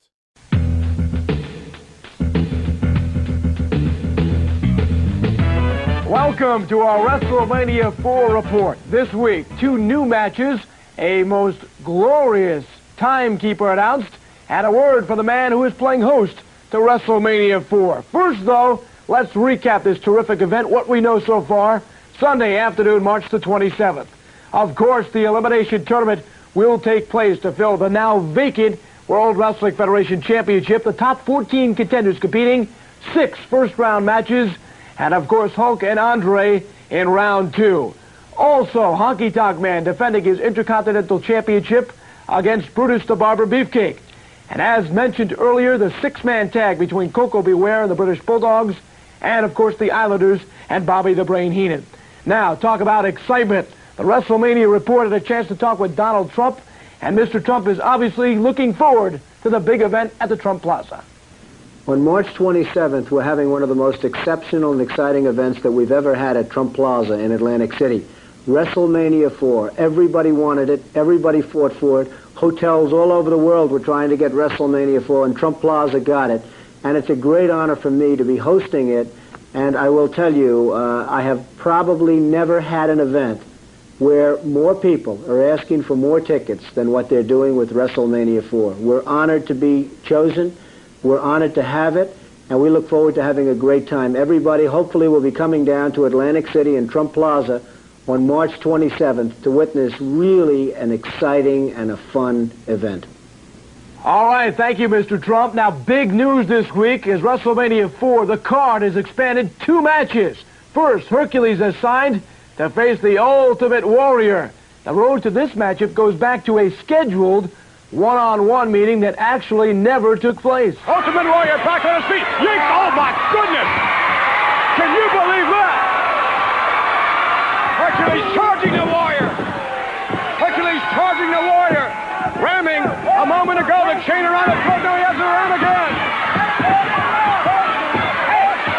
Hercules choking. Trying to mangle.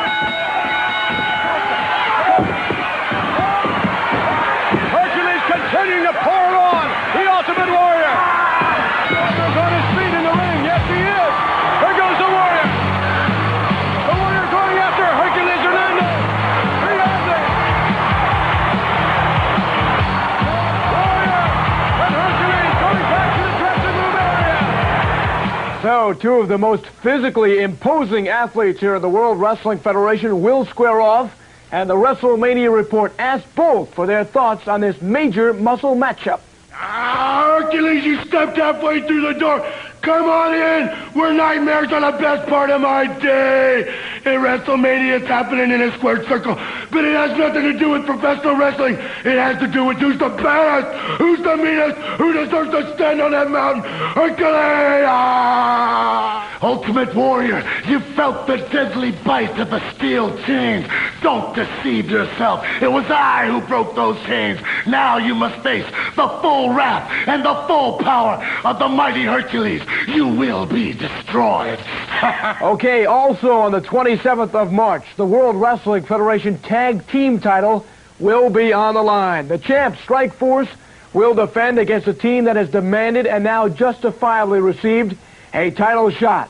Mr. Fuji's Demolition, Axe and Smash have barreled through opponent after opponent, and now for the first time they will have a crack at the champions. Strike Force won the tag team title last November, but Tito Santana and Rick Martel have not since faced a team with the destructive capabilities of their WrestleMania IV opponents.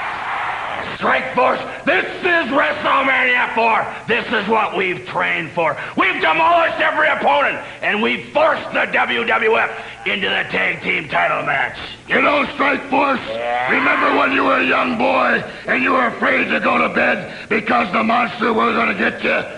The real monsters are here, and your nightmare's just beginning.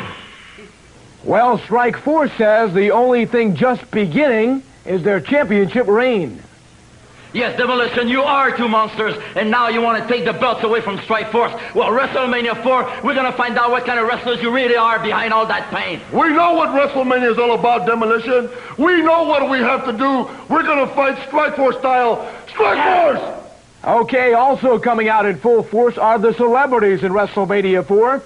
As you may know, the guest ring announcer is Mr. Baseball Bob Uecker. And this week we have the announcement of the guest timekeeper. And it is the fun and vivacious hostess of Wheel of Fortune, Vanna White.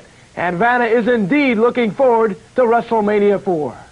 Hi, I'm Vanna White, and I'm really excited about being the guest timekeeper at WrestleMania IV. And I'm looking forward to seeing you in Atlantic City. Vanna White, guest timekeeper for WrestleMania IV, Sunday afternoon, March the 27th. And you can see this extravaganza as it happens live at the Trump Plaza at closed-circuit locations around the country and also on a pay-per-view basis. More matches and celebrities expected. More on that next week.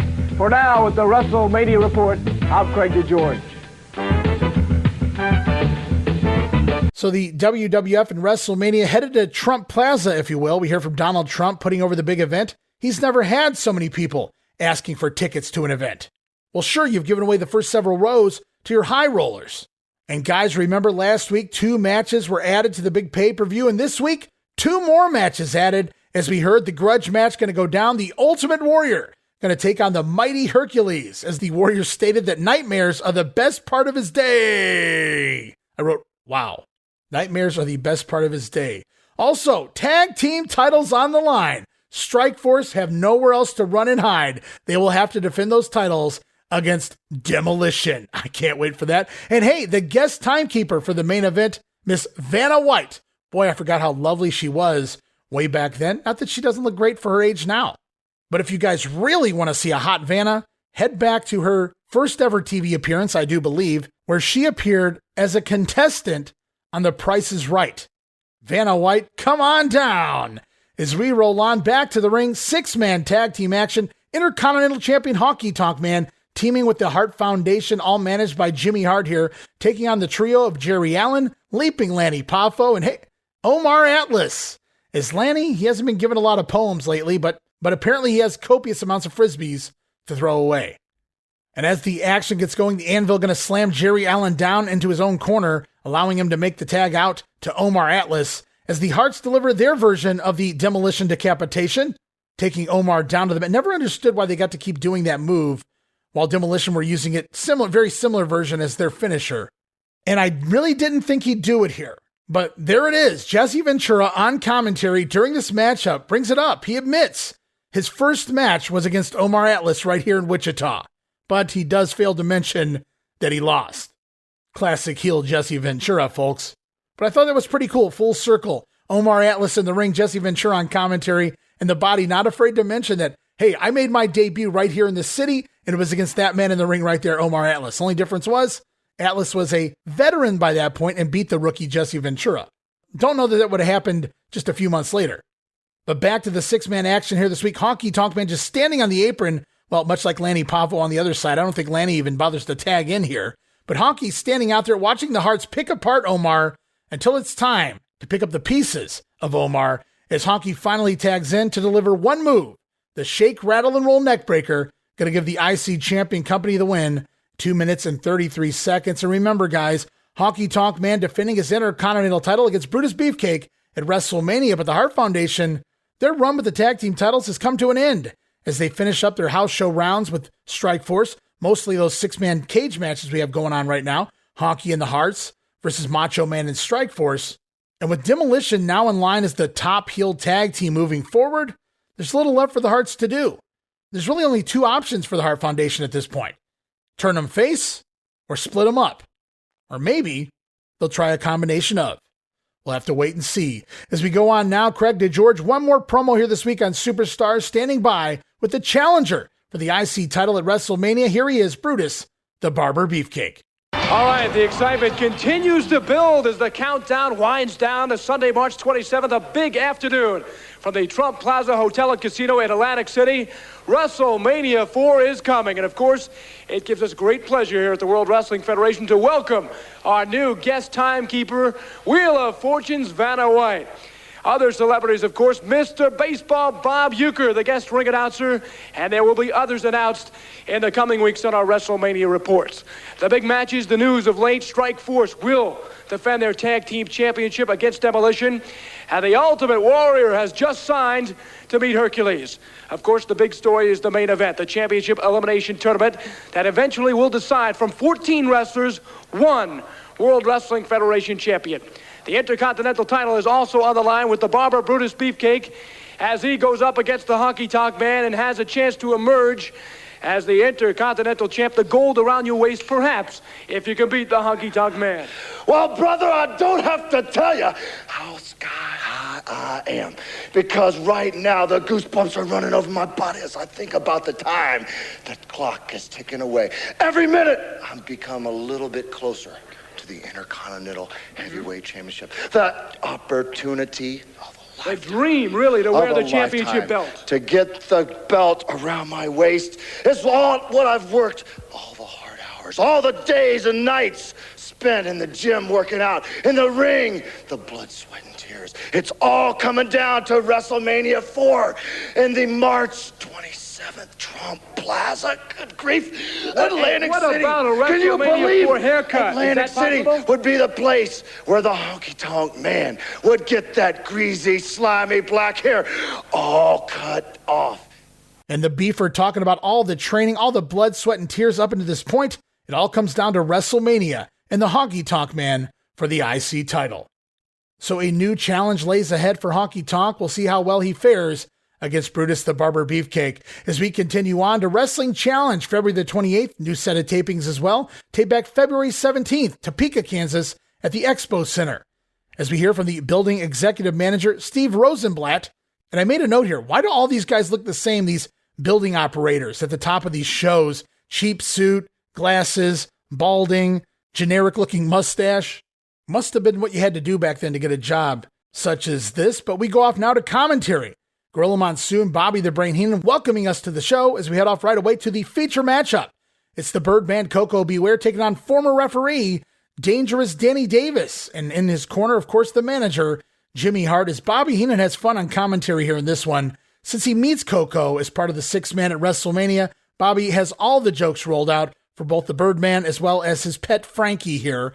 As Davis going to lay in shots early on, but Koko, where it keeps coming back, surprising him with near fall attempts all throughout the matchup, including a nice looking reverse body block. But Danny, he does dominate the action until Koko going to leapfrog over top of Davis, Danny turning around right into a drop kick. Danny coming back looking for a backdrop, but Koko right away puts on the brakes and counters with the Ghostbuster, a very dead weight Ghostbuster. Thanks a lot, Danny Davis. Koko going to score the win in only 2 minutes and 25 seconds. So Danny Davis doing jobs on TV in just a couple minutes time. I guess the Sam Houston thing is over at this point, as whatever push Danny Davis had a year ago is all but gone. So it was Sika last week, Danny Davis this week. WWF making a statement that some of the talent we've seen in winning situations in the past, maybe not so much here in the new year of 1988. As we're off now to Special Report with Craig DeGeorge talking about the Islanders and Bulldogs feud. Everybody knows out there, Matilda's going to make her first return appearance right there at WrestleMania 4, and she's been undergoing special training from the wait a minute, David. Don't tell too much. That's right. Matilda's going to be at WrestleMania 4. Heenan, it's the first time you've been in the ring with the trunks on, and it could be the last time for a very long time. Oh, wait a minute, wait. You should see the size of Matilda's chest. You should see those jaws.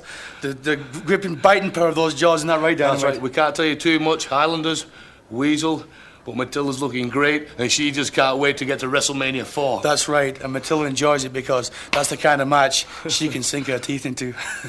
And the Bulldogs going to reassure us here that Matilda is back and better than ever. She can't wait to sink her teeth into the brain. Well, I'd certainly love to see that. Now, I don't have any ill will towards Bobby Heenan whatsoever, but I'd sure love to see him sell it.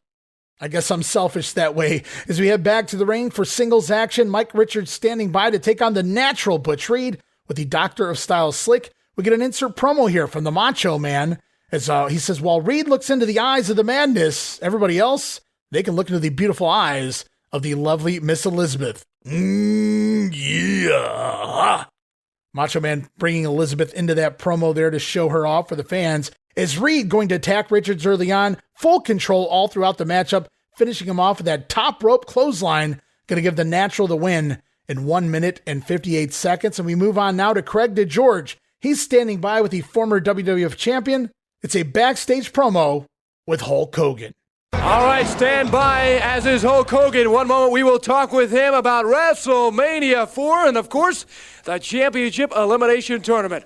Also, this extravaganza from the Trump Plaza Hotel and Casino, Sunday afternoon, March the 27th.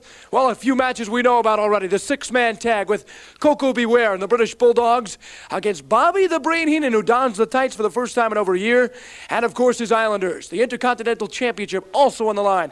Honky Tonk defends against Brutus the Barber Beefcake, caught up in the enthusiasm, no doubt. And also, of course, the guest ring announcer, Mr. Baseball, Bob Uecker. First of all, though, justifiably has drawn a first-round bye, but In the second round, you have a big test for your first matchup. Well, I'm not worried about the second round, brother. All I know is for 4.5 long years, Hulkamania's grabbed momentum. It's gotten bigger and bigger, brother. And in the second round, Andre the Giant, you and I are going one-on-one. There will be no excuses that you had to wrestle 2 or 3 times earlier. We'll eliminate all the controversy from a year ago, brother. The third time out's the charm, brother. With the whole world watching and you fresh as a daisy, I'm gonna wipe you out, man. The prayers, the training, the vitamins may be small change to you, Andre, and the $1 Million Man, but it's the foundation, the blood that we live on, me and my Hulkamaniacs. And as far as materialistic things go, we don't put much into that. But the one thing that we valued materialistically, the symbol that showed the whole world that me and my Hulkamaniacs were as one, you stole. The World Wrestling Federation heavyweight title. You ripped me off and stole it. And in WrestleMania IV, with the whole world watching, I've got the ultimate chance to do the ultimate thing and prove that Hulkamania will live forever. The chance is there. Here's how you can see it. And the Hulkster talking about the training, the prayers, the vitamins. They may be small change to people like Andre and the $1 Million Man, dude. But it's the blood that the Hulkamaniacs live on, brother. As the show rolls on back to the ring, Brutus the Barber Beefcake going to take on Brian Costello here this week. Brutus rocking the new look at this point. Got the zebra print style jacket on, the fishnet tights. So Beefer upgrading his look just a little bit here. As we get an insert promo from the Barber. He is the potential next Intercontinental Champion, of course. And he says he can just envision a bag of that big greasy hair of the Honky Tonk Man hanging next to his new Intercontinental title after WrestleMania. Dream big, Brutus. Maybe it'll happen. As Beefcake with some basics here in the matchup, and also what I feel to be a clear edit in the action as well. The camera changed, just everybody in a different position. Before Brutus going to lock on the sleeper and score the win. 2 minutes and 5 seconds as he cuts a little hair of Costello after the match. And the action will continue on with Ravishing Rick Rude in the ring up next, with Bobby Heenan in his corner. Rick Rude taking on this week Jim Evans. And oh shit. Do you hear that, guys? Yes, it's Rick Rude, but the theme music has changed.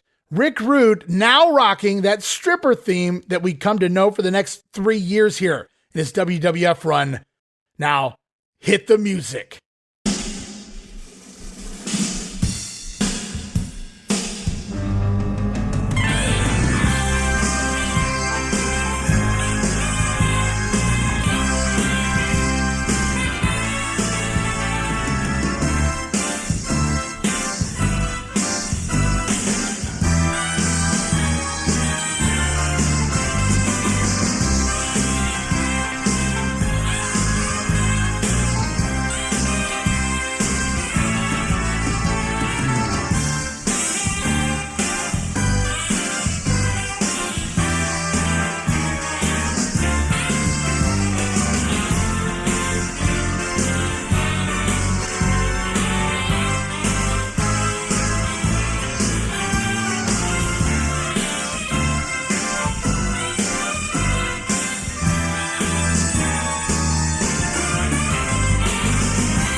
So a newly super tanned Rick Rude here. He tells the coyote-looking men to keep the noise down while the ladies can marvel in his masculinity.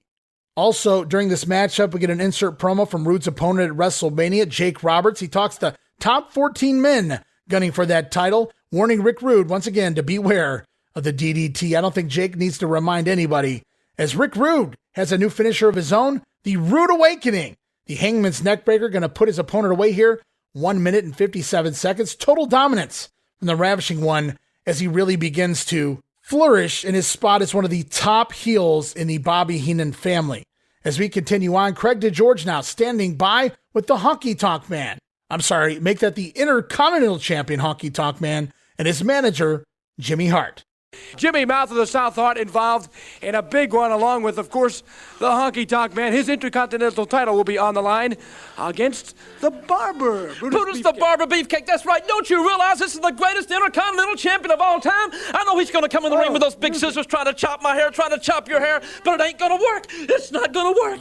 Want to play us a little of that? I don't think I have it just right yet. Okay. It's going to be about 4 more weeks before the Honky Tonk Man has it just the way it needs to be for Brutus the Barber Beefcake. It's WrestleMania IV. It's Sunday, March the 27th. It's probably the biggest day of my life. It's probably the biggest day in wrestling history. The whole world's going to stop to watch it.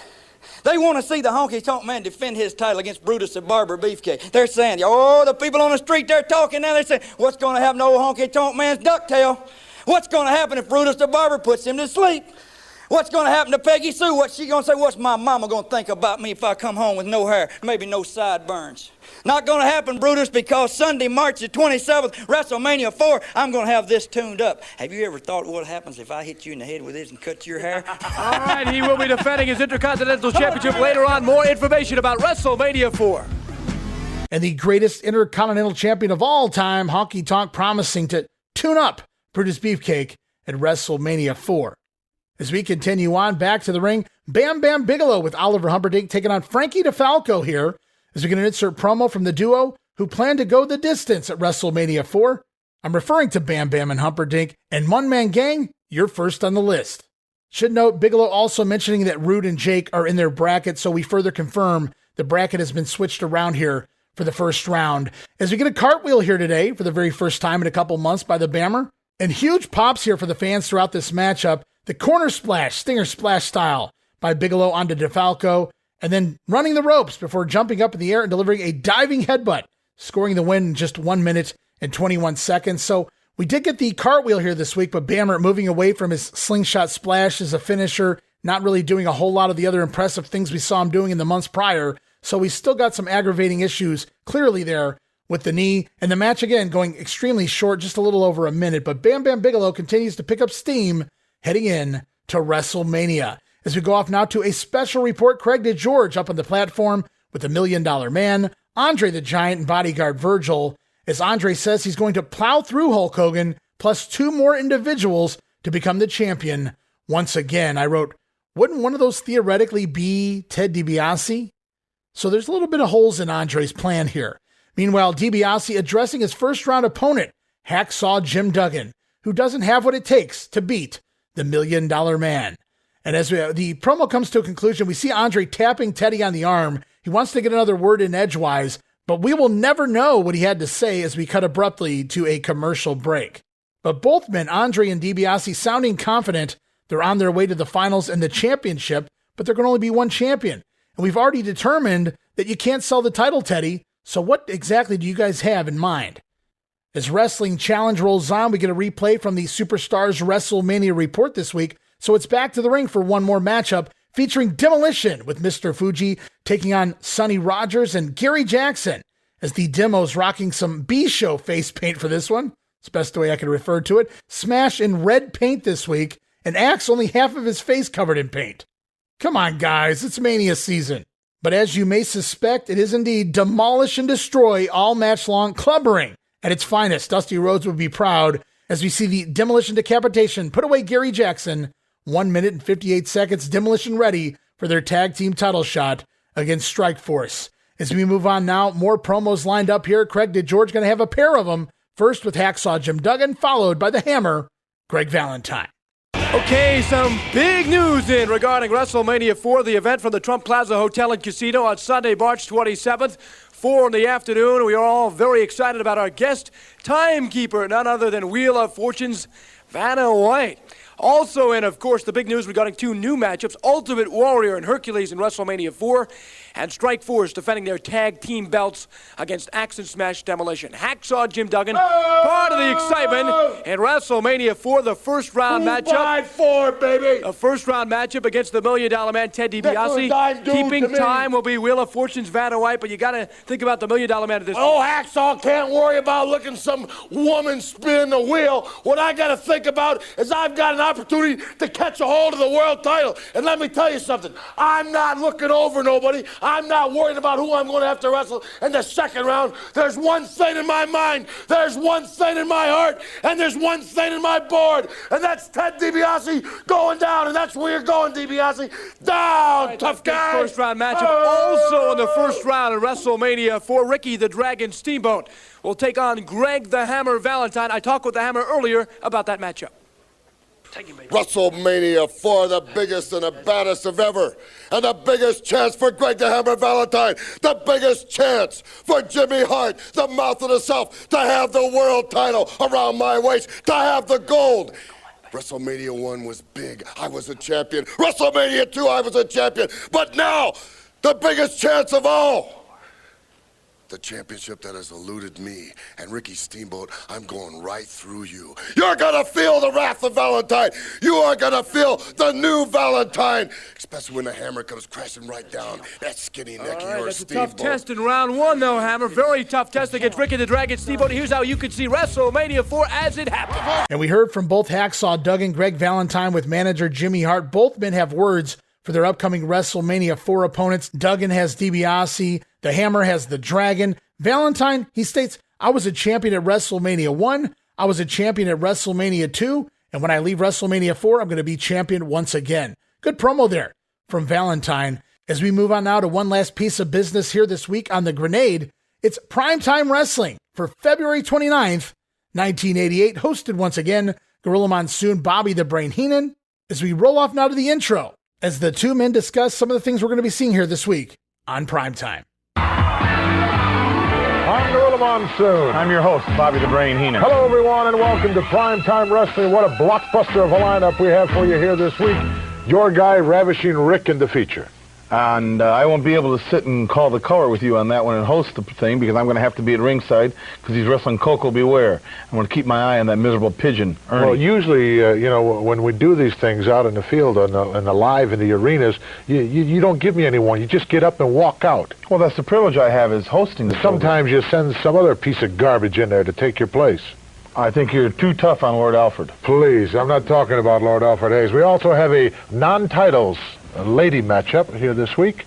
Sensational Sherry taking on Rockin' Robin. Doesn't really matter to me. No, it doesn't. But she's going to present a threat to the ladies' champion. Well, she's fast, she's young, and she's aggressive. And if she was that fast and that young and that aggressive, she'd be home whipping up a meatloaf or something instead of in the ring. Also, Demolition splitting up into singles competition. Good idea or bad idea, Brain? I think it's a good idea. It shows the world that they're competent to wrestle in single matches as in tag team. In case one would get hurt, one might have to carry the load. Very good thinking on Mr. Fuji's part. You think so? Huh? I think so. That remains to be seen. Some other interesting matches as well, and all the late-breaking news on the big extravaganza coming up March 27th in Atlantic City, of course, referring to WrestleMania 4. Right now, let's open up with George the Animal Steel taking on the big Sika. Well, stay tuned here, guys. So Koko B. Ware looking to take on Rick Rude here. And Bobby Heenan selling it like he's going to have to leave the Primetime studio to manage Rick Rude for this match, which is just really weird. Also, Gorilla Monsoon, this isn't going to be the last time he does it here this week, referring to Robin Rockin', as in Rockin' Robin. Robin Rockin' going to be taking on Sensational Sherry in a non-title matchup this week. And speaking of which, we go off now to an exclusive match taped back in Wichita on February 16th. It is indeed Rockin' Robin pinning the WWF Ladies Champion Sensational Sherry, non-title matchup. Bout goes about 8.5 minutes. Is Robin going to fight fire with fire here? Maybe a little hair pull into a bulldog. Off the middle rope onto Sherry, going to score the win for Rockin' Robin. Or is that Robin Rockin', Gorilla? Wow, what an impressive victory by Sensational Robin Rockin'. Rockin' Robin. Why do I keep saying Robin Rockin'? You've got there must something be a else song on your or mind. something that was on my mind. You must have been at that girly place the other night watching them dance. I don't know. No, I wasn't. Rockin' Robin, though, really shocked the entire wrestling world with that sensational non-title victory. Had that been a title match, you'd have a new world champion. Absolutely. Now, getting back to Ravishing Rick. Rude. Yes. Yes. Well, do you have a defense for the DDT? Certainly. You don't let him get it on you. You never put yourself in that position. You never throw the man in for a backdrop. You have to bend over, and your head's right there. You never pull him up where your head is, where he can hook you with his arms. Suppose he has you in a compromising position. Well, if you're Ravishing Rick Rude, you don't get in compromising positions. You do with Jake the Snake Roberts. Oh, he's a tough man. He's got a bag full of snakes. He's a strange character. He's defeated a lot of people, but he's not going to defeat Ravishing Rick Rude. I'll guarantee that right now. Well, I'm not the kind of a guy to shoot my mouth off and just talk about stuff that doesn't make sense. Still to come. I'm the kind of a guy that'll tell you flat out exactly. So we get a little more Robin Rock in there from Gorilla Monsoon. I love it. Gorilla doesn't know what he's thinking of. Is he thinking about the song? Well, the song was also called Rockin' Robin, which is pretty much where her name came from. Of course, Bobby Heenan having a fun line. Yeah, you learned it at the girly place. No, I did not, Brain. They also talk Rick Rude versus the DDT at WrestleMania. Bobby explains the defense for the DDT there, getting a little serious for us for just a moment here this week on Prime Time. As we move off now and hear a promo from the Intercontinental Champion Honky Tonk Man and his manager, the Colonel, Jimmy Hart. All right, in just about 4 weeks, the excitement from the Trump Plaza Hotel and Casino, WrestleMania 4. On Sunday, March the 27th at 4 p.m., and the excitement is already building even a month away. The Championship Elimination Tournament to decide the World Wrestling Federation champion with the top 14 contenders. And, of course, I think the big news here is that Andre the Giant and Hulk Hogan justifiably have drawn the first round bye. Celebrities, certainly the guest ring announcer, very popular indeed, Mr. Baseball, Bob Uecker. A couple of matches to talk about, six-man tag, Bulldogs and Koko B. Ware. Bobby Heenan donning the tights for the first time in over a year, and the Islanders, and several other terrific matches to be touched on at a future time. Jimmy Mouth of the South Heart involved in a big one, along with, of course, the Honky Tonk Man. His Intercontinental title will be on the line against the Barber. Brutus the Barber Beefcake, that's right. Don't you realize this is the greatest Intercontinental Champion of all time? I know he's going to come in the ring with those big scissors trying to chop my hair, trying to chop your hair, but it ain't going to work. It's not going to work. Want to play us a little of that? I don't think I have it just right yet. Okay. It's going to be about 4 more weeks before the Honky Tonk Man has it just the way it needs to be for Brutus the Barber Beefcake. It's WrestleMania 4. It's Sunday, March the 27th. It's probably the biggest day of my life. It's probably the biggest day in wrestling history. The whole world's going to stop to watch it. They want to see the Honky Tonk Man defend his title against Brutus the Barber Beefcake. They're saying, oh, the people on the street, they're talking now. They say, what's going to happen to old Honky Tonk Man's ducktail? What's going to happen if Brutus the Barber puts him to sleep? What's going to happen to Peggy Sue? What's she going to say? What's my mama going to think about me if I come home with no hair, maybe no sideburns? Not going to happen, Brutus, because Sunday, March the 27th, WrestleMania 4, I'm going to have this tuned up. Have you ever thought what happens if I hit you in the head with this and cut your hair? All right, he will be defending his Intercontinental Championship later on. More information about WrestleMania 4. Well, Honky's had some tough opponents in the past, most notably the Macho Man Randy Savage almost each and every night, and somehow he's managed to retain the title up until now.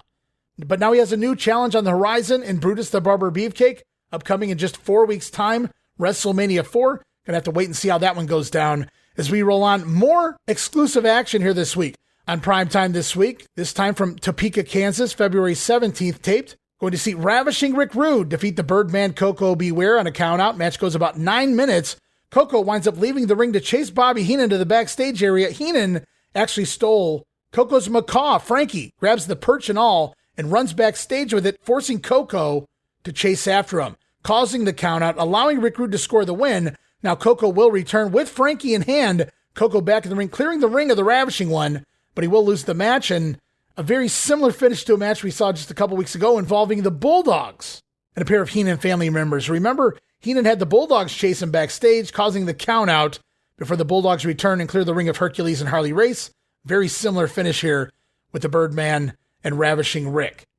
As we continue on, one more soundbite here this week for you guys. Coming out of the matchup with the Birdman and Ravishing one, here's Bobby Heenan and Gorilla Monsoon.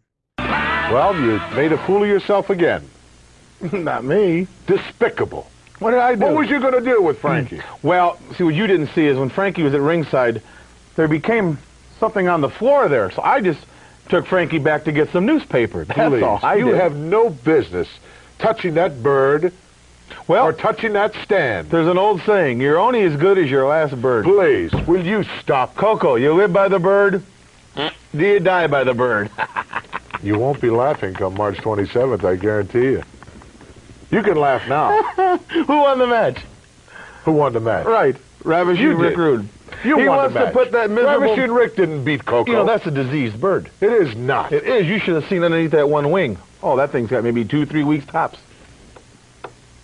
Thing's got some kind of a fungus. You're going to be in for a big surprise because you don't expect Frankie to be at ringside at WrestleMania. You don't expect Matilda to be at ringside. When Frankie sees me and this miserable mutt sees me, it's going to be all over for them. Right now, let's take a look at where the WWF is headed. So the Brain talking about the diseased bird, Frankie there.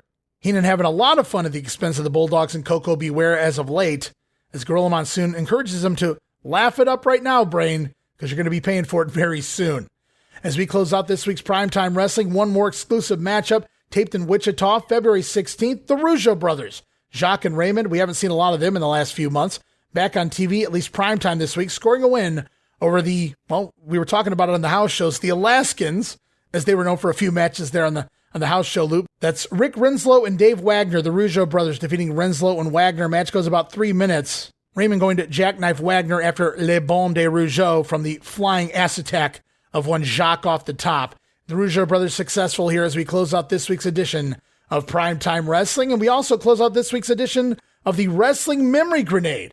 And just like that, we have finished the month of February here in 1988. Unbelievable. We are already 1/6 of the way through the year here. The time has flown by. I can't believe that we're already in the month of WrestleMania. Next time we come back, it's going to be all of the last-minute news and results of everything leading into the big event, WrestleMania 4. Lots of big episodes of The Grenade on the way. 4 more weeks of TV before we get to the pay-per-view, including another edition of Saturday Night's Main Event. Can't wait to jump into all of that in the upcoming weeks here. And, of course, WrestleMania 4 around the corner. And, hey, a little birdie told me, and it wasn't Frankie, but a little birdie told me that we may have a few special guests coming around WrestleMania 4 time to share their memories. In fact, one of them, Jamie Ward, was actually at WrestleMania 4, and he asked, hey, do you mind if I come on and share some of my memories? Absolutely, Jamie. That's what the show's here for. Can't wait to hear Jamie Ward's firsthand experiences as part of WrestleMania 4. But that's several weeks off right now, guys. First, we got to begin the month of March before we can get to the end of March and the big WrestleMania pay-per-view. But I want to thank everybody once again for listening here. And hey, guys, if you really like what you hear, and I'm not just saying this, you guys this may go in one ear and out the other, and I get that, but I truly mean this when I ask you guys this. If you really like the Wrestling Memory Grenade or any of the other podcasts here on WrestleCopia, it would greatly help the brand grow and also work against the haters out there who try to skew the ratings. I'm talking about heading over to Apple or any of the other streaming podcast apps that you listen to this show on, or any of the shows here at WrestleCopia for that matter, that offer 5-star rating reviews. Please leave us a 5-star rating if you love what you hear, and don't be afraid to post a sentence or two telling us why.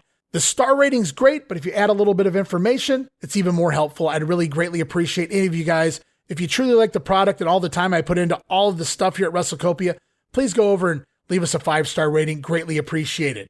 I also want to invite everybody once again to stop over to the Patreon account, patreon.com/WrestleCopia.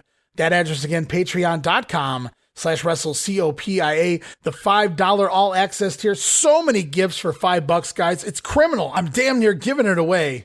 To all of my current patrons, I appreciate your support. To all of those on the fence, give it a try for a month. I think you'll love all the back content. You can go back and check out all the show notes, the watch-alongs, the videos. The digital downloads are a huge hit. And you guys can check all of that out over at patreon.com/WrestleCopia. And hey, guys, don't forget to follow me on social media for everything going on around here over at Twitter. Well, now it's X. You can find me there at Wrestling Grenade. That's at RASSLIN Grenade. Also, follow and like me, Facebook.com/Wrestling Grenade. And of course, you can subscribe to YouTube.com/Wrestling Grenade. Always a fun time across my social media platforms and beyond. And be sure to stop over to WrestleCopia.com itself, see all the latest episodes of the podcast we're putting out there. And as always, you can listen to everything I put out on your favorite streaming apps. But for now, we're going to wrap it up here this week. Be back next week as we begin March of 1988 in the WWF WrestleMania 4. Not too far away, guys. Can't wait for that. But for now, this is Ray Russell saying from pillar to post and coast to coast. You pull the pin, and I'll pick up the pieces right here on the Wrestling Memory Grenade. I'll see you next week. Don't miss it. Be there!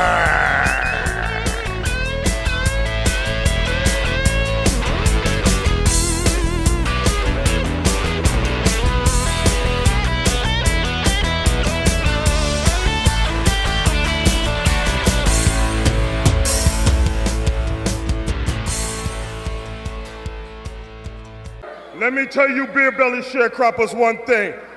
I intend to slaughter, annihilate, mutilate, and downright assassinate any poor turkey who signs to get into the square circle with me. I am from the streets of Harlem, and all I know is rats and roaches. That's right, because you was there the night that Bad News Brown stepped into the ring and put the Ghetto Blaster upside that marshmallow head of that idiot who they had me in there with.